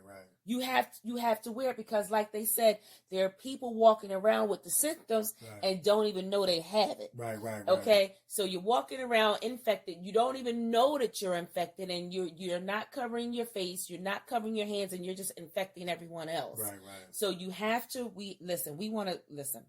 We would like to come outside. Yeah. Okay. We would like to go to the movies and do all of those things that we were doing before, but we have to get through this first. Right. Meaning that we have to follow the rules, wear our gloves and our masks so that we can put an end to this and move forward.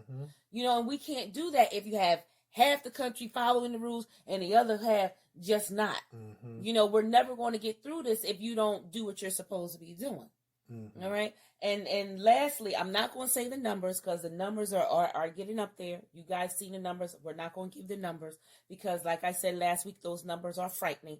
So we're not going to say the numbers on the show because we don't want to frighten anybody anymore. But the blood banks are now taking blood from everybody. They don't want you to have any tattoos, but you are now able to give blood anybody. It's a need now. We need blood. We need blood and different things like that. So they're reaching out to everyone. Please, if you can, if you're able, please donate because we're in dire need. We're in a dire need. So, you know, that's it. That's all I got. We got to help out. We have to do our part.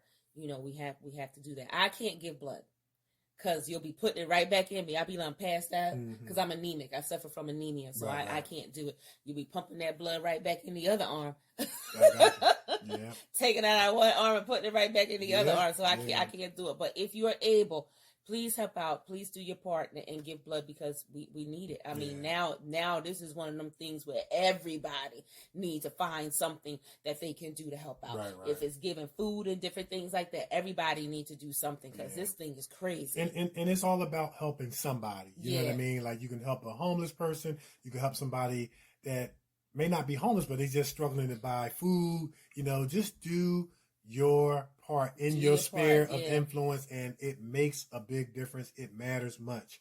And so yeah, man, but we just want to just tell everybody to hang in there, hold on, hold out.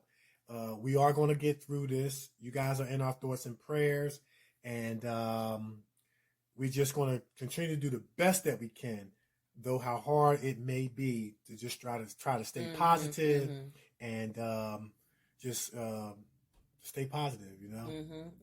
Yep. That's it. We're in this together. We're stronger together. That's it. You know, each one help one. That's it. All right. Yeah, for real. Each one help one. All right. So we're gonna take a break, and we come back. It's gonna be time for my favorite part of the show. We're gonna find out what's bothering Nikee. It's the Kevin and Nikee Show on iHeartRadio. We everywhere, and we will be right back. And I got a little surprise for my girl Dawn. Watch this. Check this out. All right. Bum, bum, bum, bum.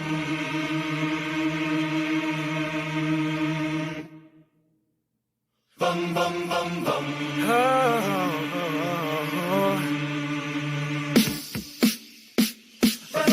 Baby girl, where you at?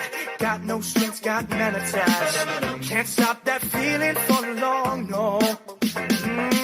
You're making dogs wanna beg, breaking them off your fancy legs. But they make you feel right at home now. Oh, see, all these illusions just take us too long. And I want it bad. Because you walk pretty, because you talk pretty, because you make me sick. And I'm not leaving till you're leaving. Oh, I swear there's something when she's pumping, asking for a raise. Well, does she want me to carry her home now? So does she want me to buy her things? On my house, on my job, on my loose shoes, my shirt, my crew, my mind, my father's last name. When I get you alone, when I get you, you'll know, babe. When I get you alone, when I get you alone. Oh, come on. Yeah. Baby girl, you the that makes you my equivalent. You can keep your toys in the drawer tonight. Alright, all my dogs talking fast. Ain't you got some photographs? Cause you shook that room like a star now. Yes you did, yes you did. All these intrusions just take us too long. And I want you so bad. Because you walk city, because you talk city, because you make me sick. And I'm not leaving till you're leaving. So I pray there's something she ain't bluffing, rubbing up on me. Or does she want me to make a vow? Check it. Or does she want me to make it now? On my house, on my job, on my new shoes, my voice, my crew, my mind, my father's last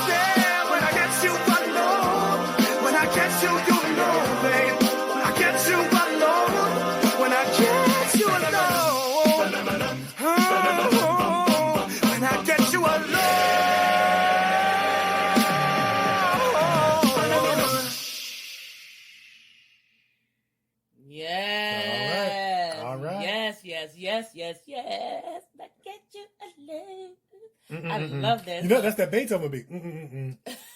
You know the song that is. I'm not leaving until you're leaving. You know the song that is. Who's that? Robin Thicke. Okay, but but that's the Beethoven beat. I don't care what nobody says. Yeah, Robin. Bum bum bum bum bum bum bum.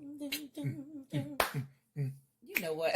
I'm telling you, man. That's a Beethoven beat. That's a classic. Get on my nerve. Awesome. I like it. Yes, you know the young man, I can't remember his name, but the young man who actually is singing this song on Glee, he actually played in that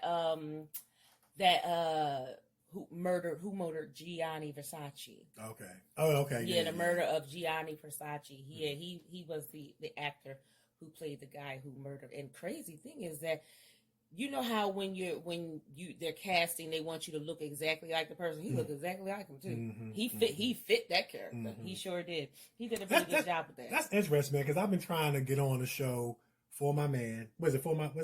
For My Man? Fatal Attraction. And it's like I just don't look like nobody committed a crime. Good. I know. I said that's good, but I'm not getting cast in that particular show. I'm just saying, you don't want to look like nobody. Wait a minute, when did he get? You know, I'm like, wait, don't he look like the dude? Exactly. Don't he look like? So I take it as a compliment. Yeah, for real. Yeah. All right. So now it's time for my favorite part of the show. It's time to find out what's bothering Nikee. What's bothering you, Nikee? Disobedient people.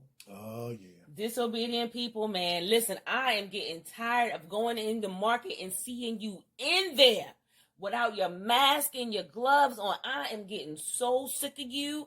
I'm trying to tell you, I really am. Stay home. If you don't want to follow the rules, stay home. You know they got the places where you can order your groceries online, and the people come and leave them right at your gate, and you pick it up and you pay online. Do that. Yeah. I'm getting tired of going to the market. I'm getting tired of going to the dollar store. I'm getting tired of going outside and I see you uncovered. Come on. And then they want to be all up on your back without no mask and gloves on. When they're supposed to be 6 feet apart. Listen, 6 feet apart. I walked into the dollar store and they had little strips of where you're supposed to be. I'll be darned if some girl didn't walk up on me. I turned around and gave her that look like, girl, you better back up. You better back up. You better back up before I act up or Nikee going to start to slap up. I just had to get that in there. I don't even know why I said that. Anyway. Listen, back up on me, okay? For real, back up on me. I'm getting tired. Yeah. I'm getting tired of, soon as I get in the market, you got half the market wearing the gloves and the mask, and you got the other half that are not. And see, it's the other half that's going to be complaining, I'm sick. You know what I mean? I need to go to get checked out. Well, if you wore your if you wore your mask and your gloves like they said, you wouldn't be. And now you got no excuse. You got no excuse because they said you can make your own. You know what I mean? They said you can make your own mask. You got to have the gloves on, of course, but you can make a mask now. Okay? So you can go get the bandanas and different things like that, and you can cover your face with that. So it's no excuse for you not to have it on. It's no excuse. And for the parents who are fussing about their children being home, now it's time to homeschool. And I'm going to tell you right now, I personally like to homeschool. I do. Because what happens when you homeschool? The kids are not subjected to bullying. Oh, yeah. Okay? The kids are no longer subjected to bullying. The kids don't have to worry about being picked on for what they have on, the kind of sneakers they have on, the kind of clothes they have on, the way their hair is. They can better focus. Yeah. They can focus better. So I am in favor for online learning. You want to send the kid out in the yard for recess. Right. You know what I mean? So I'm all in favor for online learning. This would be a way that our kids be safe. I guarantee you, if we now use this as a time to go to online learning, you'll have less of our children, hurting themselves because they're being bullied. You know what I mean? You have less of that. Those numbers are going to go completely down. Yeah. I'm all in favor for the online learning. I'm all in favor for the homeschooling because it protects our children. Right. And I'm going to tell you something that I thought was very, maybe alarming and interesting at the same time. What? So you had a lot of, I saw parents, out with their kids. The parents had on masks, but the kids didn't. See, that's the whole problem. So and here's my thing. y'all wanted the nurses to be babysitting y'all kids in the hospital. That's probably why you ain't put the mask on. You know what I'm saying? Why don't the kids? Why y'all got on the mask and the kids don't? I see something wrong with that picture. Listen, I just see something wrong with that picture. I went to the market. Okay, ShopRite. I went to ShopRite, and I'm getting in line to pay, for my food, the things that I ordered out of there. And I get to the register. Why the register girl got on the gloves but no mask? And I'm standing there in front of her. I got on my gloves. I got on my mask. And she said, this thing is just crazy how this is going. I said, yeah, it really is. I said, but let me ask you a question. She said, well, I said, where's your mask? Right. Her mask Kev was sitting by the cash register. I said, honey, the cash register don't need the mask. You do. Right. You got the gloves on, but you don't have a mask on. Yeah. And guess what? We're not 6 feet apart. Right. I'm right in your face. Right. You're right in my face. Right. I had on my mask because I'm covered. Right. But you're right here. And there was no glass to cover me from her.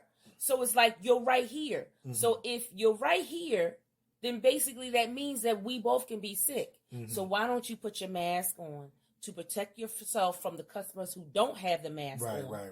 You know what I mean? Why don't you do that? And I went to a gas station, of course you got to go inside or whatever. And the young lady didn't have on gloves or a mask. And I was like, Mommy, where's your gloves and your mask at?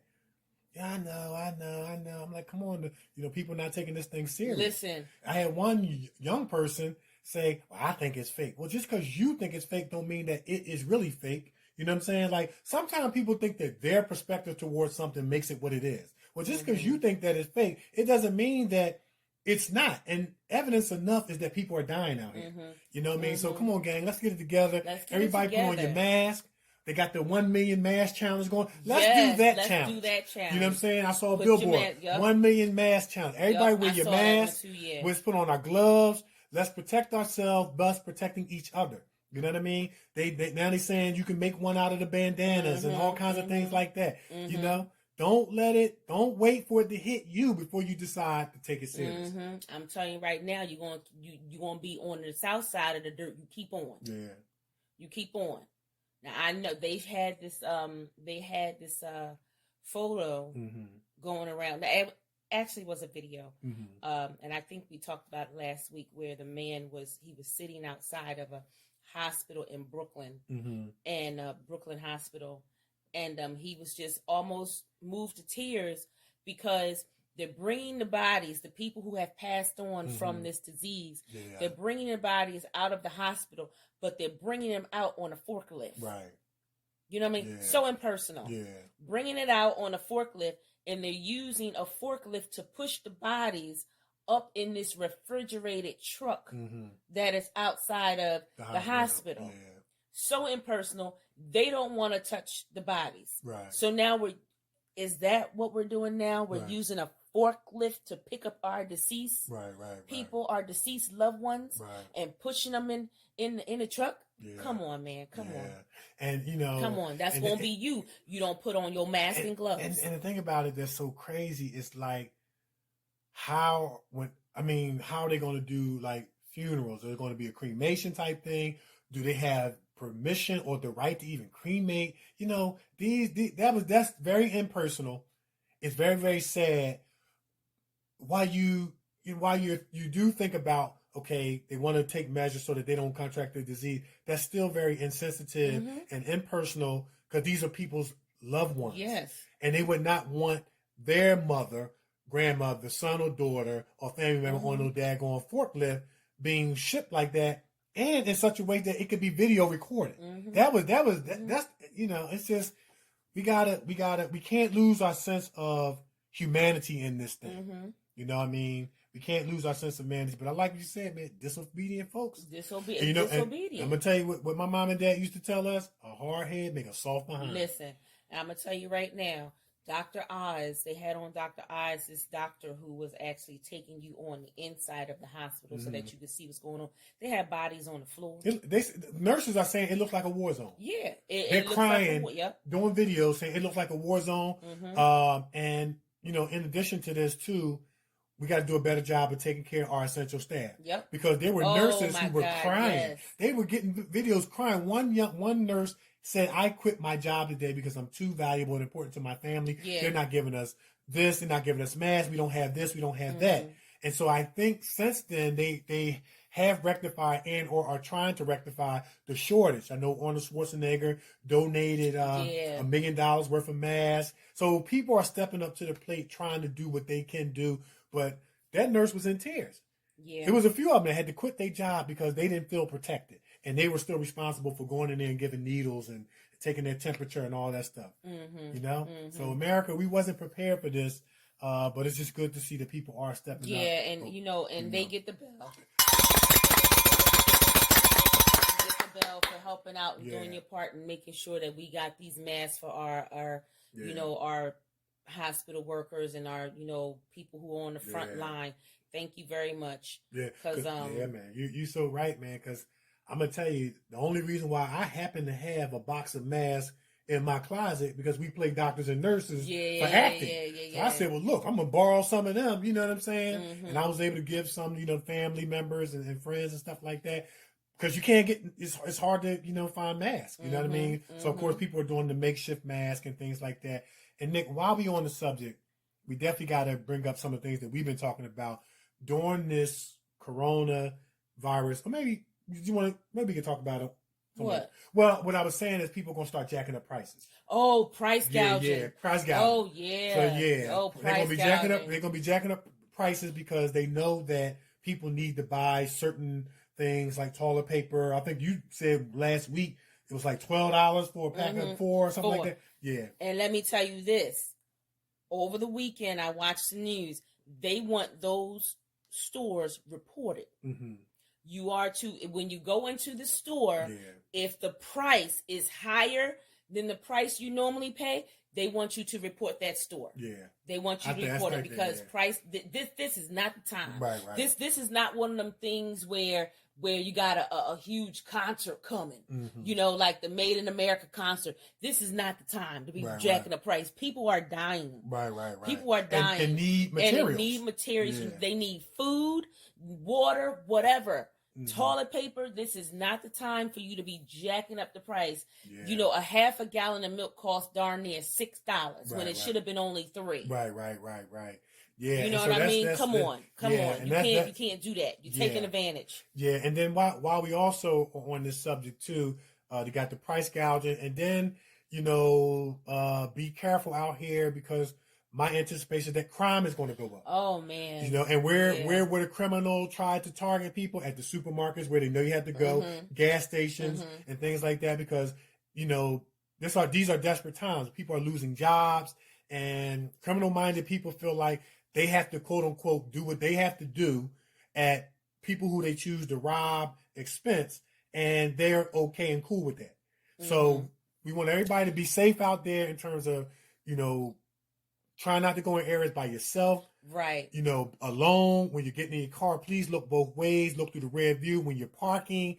When you're going into your jobs for those who are essential staff, when you're going to the gas station, grocery store, try to stay in well-lit areas and around somebody at all times because impoverished situations cause for crime to elevate. Yes, and let me also report, this is really good because we're keeping everybody informed. And let me also say this.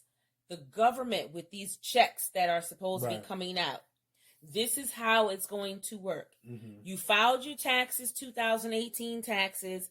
You put your bank account information on there for it to be electronically transferred into your account. That's how it's going to happen for those of you who file your taxes. In 2018. 2018. Right. For those of you who did not file your taxes and you guys do the paper check and you file your taxes and you do the paper check, you're going to get that paper check in the mail. Now, for the paper check people, please be careful. Right. Because now you're going to have people who are going to be robbing your mailbox. Right. You know what I mean? They're going to be robbing your mailbox because they know that them checks are coming out. Right. So please be careful. Right. Please be careful with that, especially for our seniors who own their home and they're paying their taxes and different things. I don't know how. I think when you're seniors and you pay your taxes, I think you do pay the taxes online or something like that. I think you still have to file. Yeah, I think you still have to file property taxes. So they would probably have it set up for the seniors where it's electronically transferred into their account too. They would probably have it set up.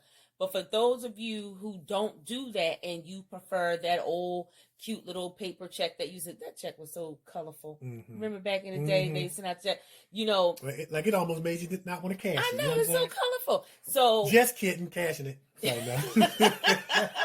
Cash it ain't that colorful. Which say cash it. Listen. Anyway. Be careful. Yeah. Be careful. Go to Home Depot. That's my store. Right. That's my store, Home Depot and Lowe's. Go to Home Depot and Lowe's and get a new mailbox. Mailbox got a little lock on it. Yeah. And got the little lock where you got to use the key. And then to be extra safe, get them little teeny locks that you put on top of the lock. You know what I mean? Right. So now you got extra security so that nobody can get into your mailbox and start tampering with your mail. Please do that. Please, because these people, I'm telling you right now, these criminals. Yeah. Because they'll rob your check and take it to the bank and it says Caucasian. Okay. Remove it. It says Caucasian. Your ID says Caucasian. Rush hour. It says Caucasian. Fast and Furious. Fast and Furious. When Tyrese went to the table to try to take the box. He said it says Caucasian. It says Caucasian. Be careful. Yeah. Listen, be careful. I darkened my skin up a little bit. No, it says Caucasian. Yeah, and the other thing we want to tell people to do, be careful with send these videos and this to everybody. Now, because some people you're sending the video to all your contacts and some of it's misinformation. That's number one.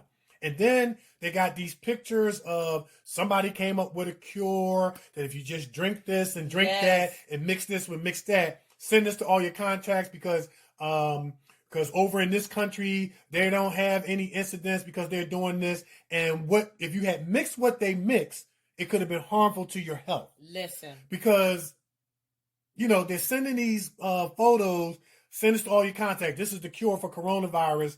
And so I, bounced it off Nick. I texted Nick. I'm like, Nick, check this out. Nick got online, did a research. It was false information. Yes, it was. It was false information. In that particular country, there were 7,500 cases and things like that. So stop. But they sent the video like it was none. Right. You know what I mean? Like they didn't have any cases. Right. And if you just mix lemon with baking soda and all this old stuff and come to find out that could have been harmful to your health. First of all. You know what I'm saying? So be careful with all this. Who in the world is going to drink baking soda? Yeah. It was carb. They were talking about mixing some type of carbonated water. Something had to sound not so right about that. First of all, do you see how baking soda bubble up when you mix it with certain stuff? See, that's my point, Nick, and I'm glad you said that because that's what would have happened inside your body. Stuff is bubbling and fizzling and stuff like that. You got a lot of evil people out here. We talked about that. Yep. They had a lady who coughed on $35,000 worth of food. There are people who are licking boxes and touching boxes knowing that they're infected. You will have people that will do some evil stuff saying, hey, this will help you if you have coronavirus and just do this and mix that. And you done sent it on Facebook to all your contacts and people will end up getting hospitalized and or dying as a result. Do your research. Google is your friend. Yeah. Use it. You can get on Google on any mobile device. Yeah. Any computer, whatever. It's no excuse. Yeah. Stop letting people send you this, that, and the send third. This to all your contacts. Drink this. Yeah. You must be crazy. Right. Ain't nobody drinking no baking soda and lemons. Are you silly? Right. What? But you know what, Nick? I have to say this. That people are so much on the edge of desperation and scared that they will do it. Yeah. Trusting that the information that you shared with them is reliable. Yeah. And what we're saying to those people, and people are vulnerable. So I got to look at their side as well. And they're desperate, they're vulnerable, they're scared, and looking for any kind of remedy that they feel can help them or a family member. Yeah. They had a situation where there was a family that got some misinformation. It's a true story. It's on the news. And they said if you take this particular medication, that it will stop or cure the coronavirus. Mm-hmm. They happen to have some of this type of medication in the cabinet. Mm-hmm. They took the medication and the whole family died. See? So we got to keep you guys informed. Yeah. Do your research. Do your research. Don't be so quick to take everybody's information as the truth. There's so much propaganda out here. There's a lot of media out here that's telling you what they want you to know. Mm-hmm. And if they knew everything, why is it that one day we don't have to wear masks? Now everybody better wear masks. Yeah. You know what I'm saying? Yeah. So something's not being said. Use common sense. Use common sense. Use common sense. Exercise precaution. Listen. Wisdom. We're all family in this because we're all praying for each other. We're all pulling for each other to come through this thing. We're all family. We're stronger together.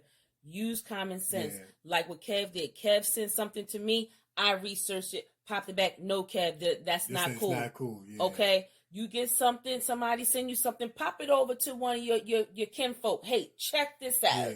Yeah. See what you can do with this. Look this up. See what you can find, and let them pop it back to you. Don't just, okay, well, you know what? I think that sounds good. I got that in the house. No. Right. Research. Yeah. You know, get your kinfolk involved. Hey, research this. And somebody reliable. You know? Yeah. Not Uncle Scooby and them. Oh, no. You know what I mean? We got to be information driven here with this thing, because this thing is taking people out left and right. So we have to be information driven. Right. We don't want to get taken out because we did not look something up to verify. Right. You know, I'm telling you right now, if they had the cure, the number would not be so darn high. Right. And if it was as easy as mixing lemon with this, that, and the third, everybody would be doing it. And I'm telling you right now, you go ahead and mix some lemons with baking soda if you want to. Yeah, that's not going to be a good fit. So please stay safe out there. Everybody, stay safe. And like Nick said, exercise common sense, wisdom, and discernment. And discernment is just being able to differentiate between truth and error, good, bad, and evil, right and wrong. That's all it is. You know what I mean? That's all it is. If something don't sound right, normally, if something's don't feel right about it, normally something ain't right about it. That's right. You know what I'm saying? That's right. And, you know, when I got the information, I was like, man, something ain't right about it, because baking soda, that stuff fizzles and bubbles and da-da-da-da-da. Baking soda. Yeah, lo and behold, Nick researched it, not good for you. But baking soda do make a good You can brush your teeth. Yeah, you can brush teeth. That's as far as we gonna go. That's all good. But you ain't supposed to be swallowing it. Yeah. Come on now. Yeah. Come on. That's it. That's all I got. That's what's bothering Nikee. Be information driven. Mm-hmm. That's the title. Be information driven. Be information driven. Information driven. I like it. Come on now. We trying to save lives around here, not take more people out. That's it. Be information driven. Mm-hmm. That's it. I like That's it. All right. So we're going to take another break. And when we come back, it's going to be time for my favorite part of the show, Kevin's Corner. It's the Kevin and Nikee Show on iHeartRadio. We're everywhere, and we'll be back.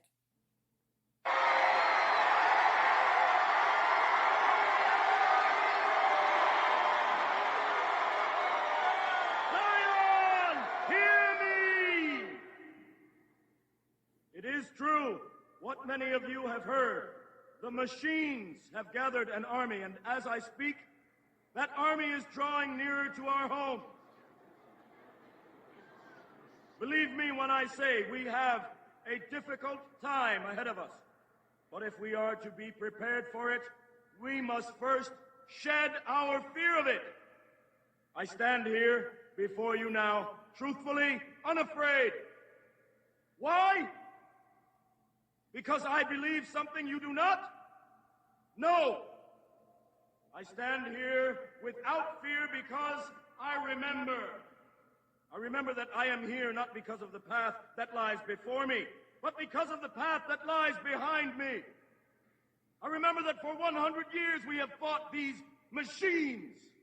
I remember that for 100 years they have sent their armies to destroy us. And after a century of war, I remember that which matters most.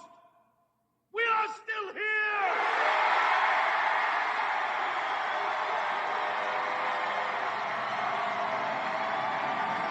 Tonight, let us send a message to that army.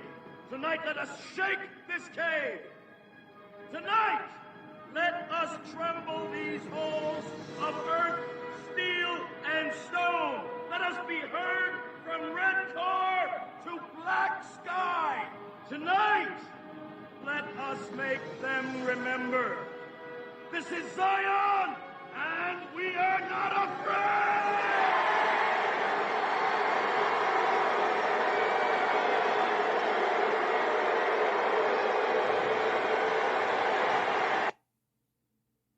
You're listening to the Kevin and Nikee Show on iHeartRadio. All right.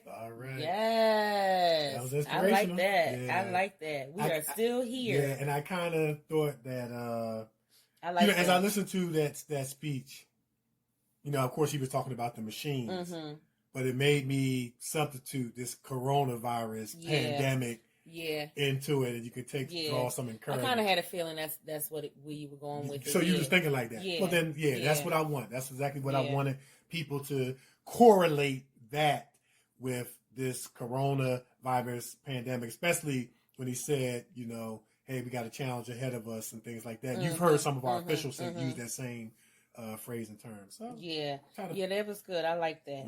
I like that. All right. So now it's time for my favorite part of the show, Kevin's Corner. All right, gang. So we hope you were inspired by the clip that we just played. For those that don't know, that comes out of the movie The Matrix. That was Morpheus' inspiring speech. But we in week 52, we still on signs that that you're operating on a high vibration and frequency in life. We just trying to continue to keep raising our frequency higher and higher, even in these difficult times. But we on characteristic number 84 and 85. Characteristic number 84 is that you exemplify courage. And I think that permeated from Morpheus' speech. It was about courage. And courage could also be called bravery, valor, bravado. Refers to the quality of spirit and conduct. Courage permits one to face extreme dangers and difficulties without fear. To take or lose courage. Bravery implies true courage with daring and intrepid boldness. Bravery in battle and or facing, as I said before, a difficult time. And there's different types of courage. All right. There's physical courage. This is the courage most people think of first, bravery at the risk of, bodily harm or death or something like that. But there's also social courage. And I think our country is exemplifying a lot of social courage at this time. There's intellectual courage. There's moral courage. There's emotional courage.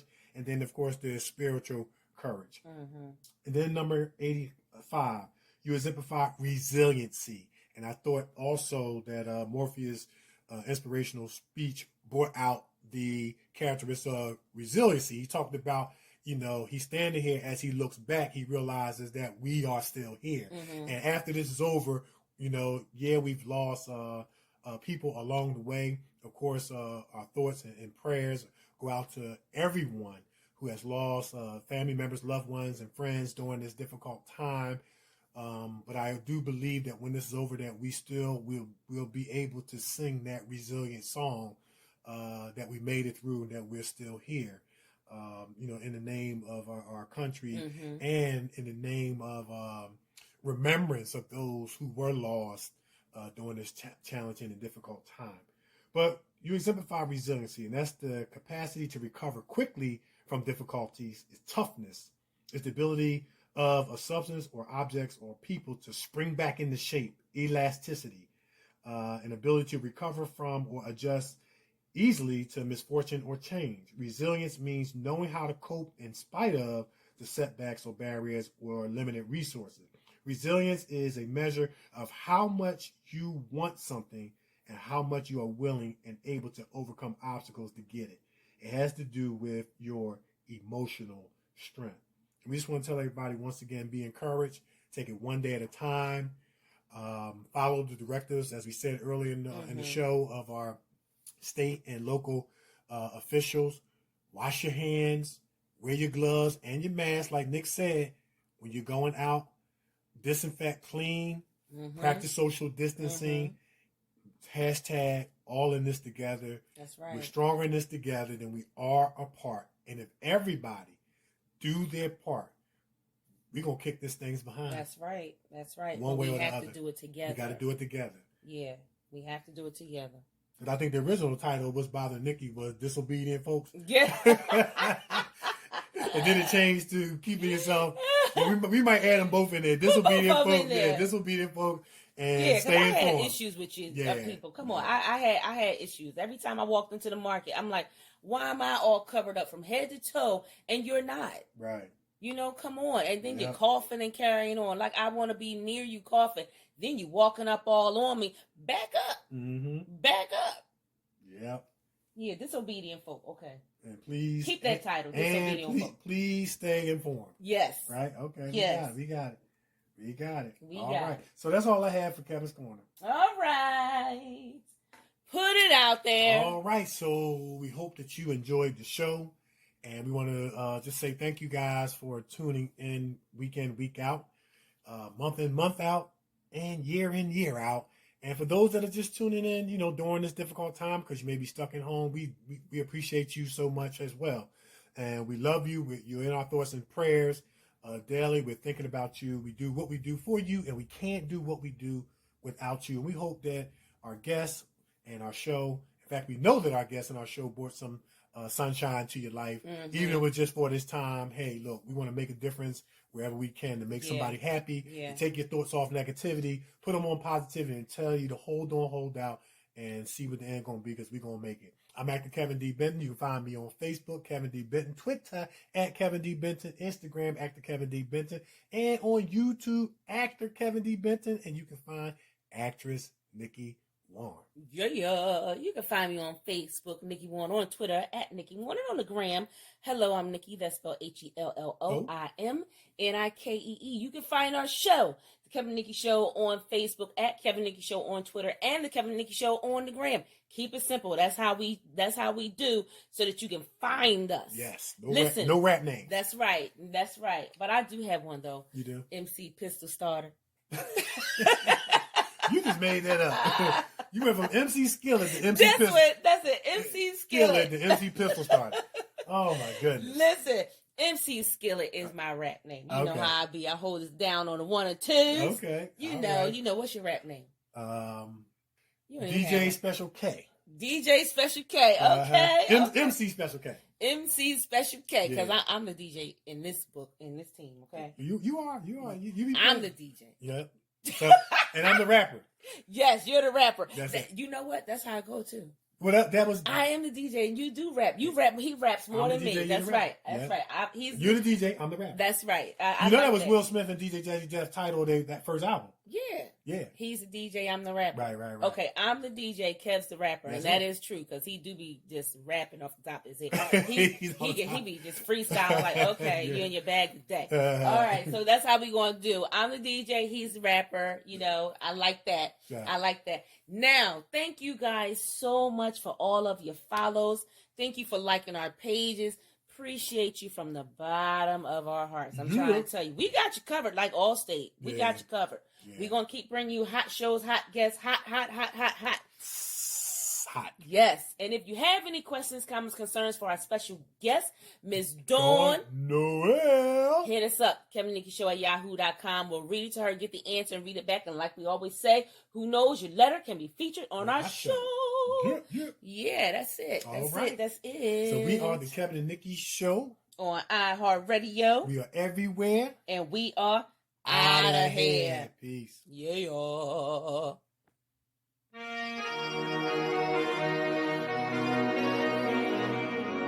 J-Lo, ya tú sabes, no hay más nada. It's a new generation Mr. Worldwide, of party people. get on the floor, darling, get on the Red one. Let me introduce you to my party people in the club. I'm loose, and everybody knows I get off the train. Baby, it's the truth. I'm like Inception, I play with your brain, so don't sleep or snooze. I don't play no games, so don't get confused, no, cause you will lose, yeah. Now pump it up and back it up like a Tonka truck, darling. If you go hard, you gotta get on the floor. If you're a party freak, then step on the floor. If you're an animal, then tear up the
young on the floor.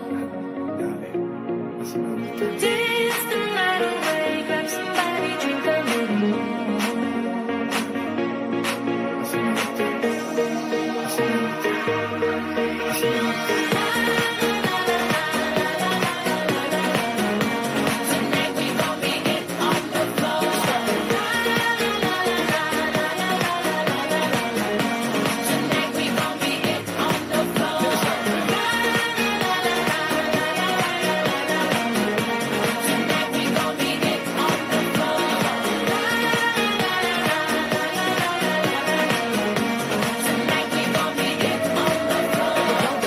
Trunk full of bass on an old school Chevy, 7 tray Donkey Donk. All I need is some vodka and some Chunky Conk, and watch the chico get Donkey Kong. Baby, if you ready for things to get heavy, I get on the floor and act a fool if you let me. Lie. Don't believe me, just bet me.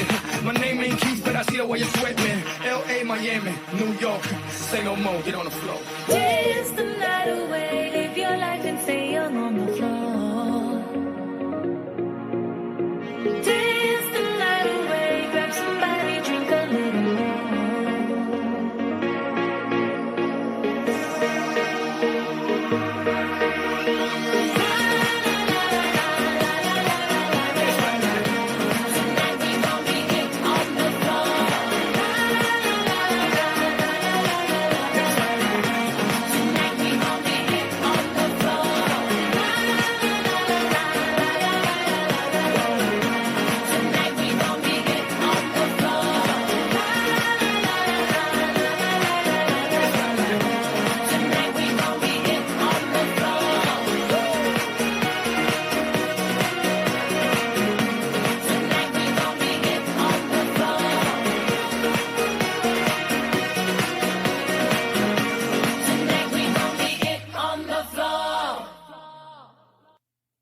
You have been listening to the Kevin and Nikee Show on iHeartRadio.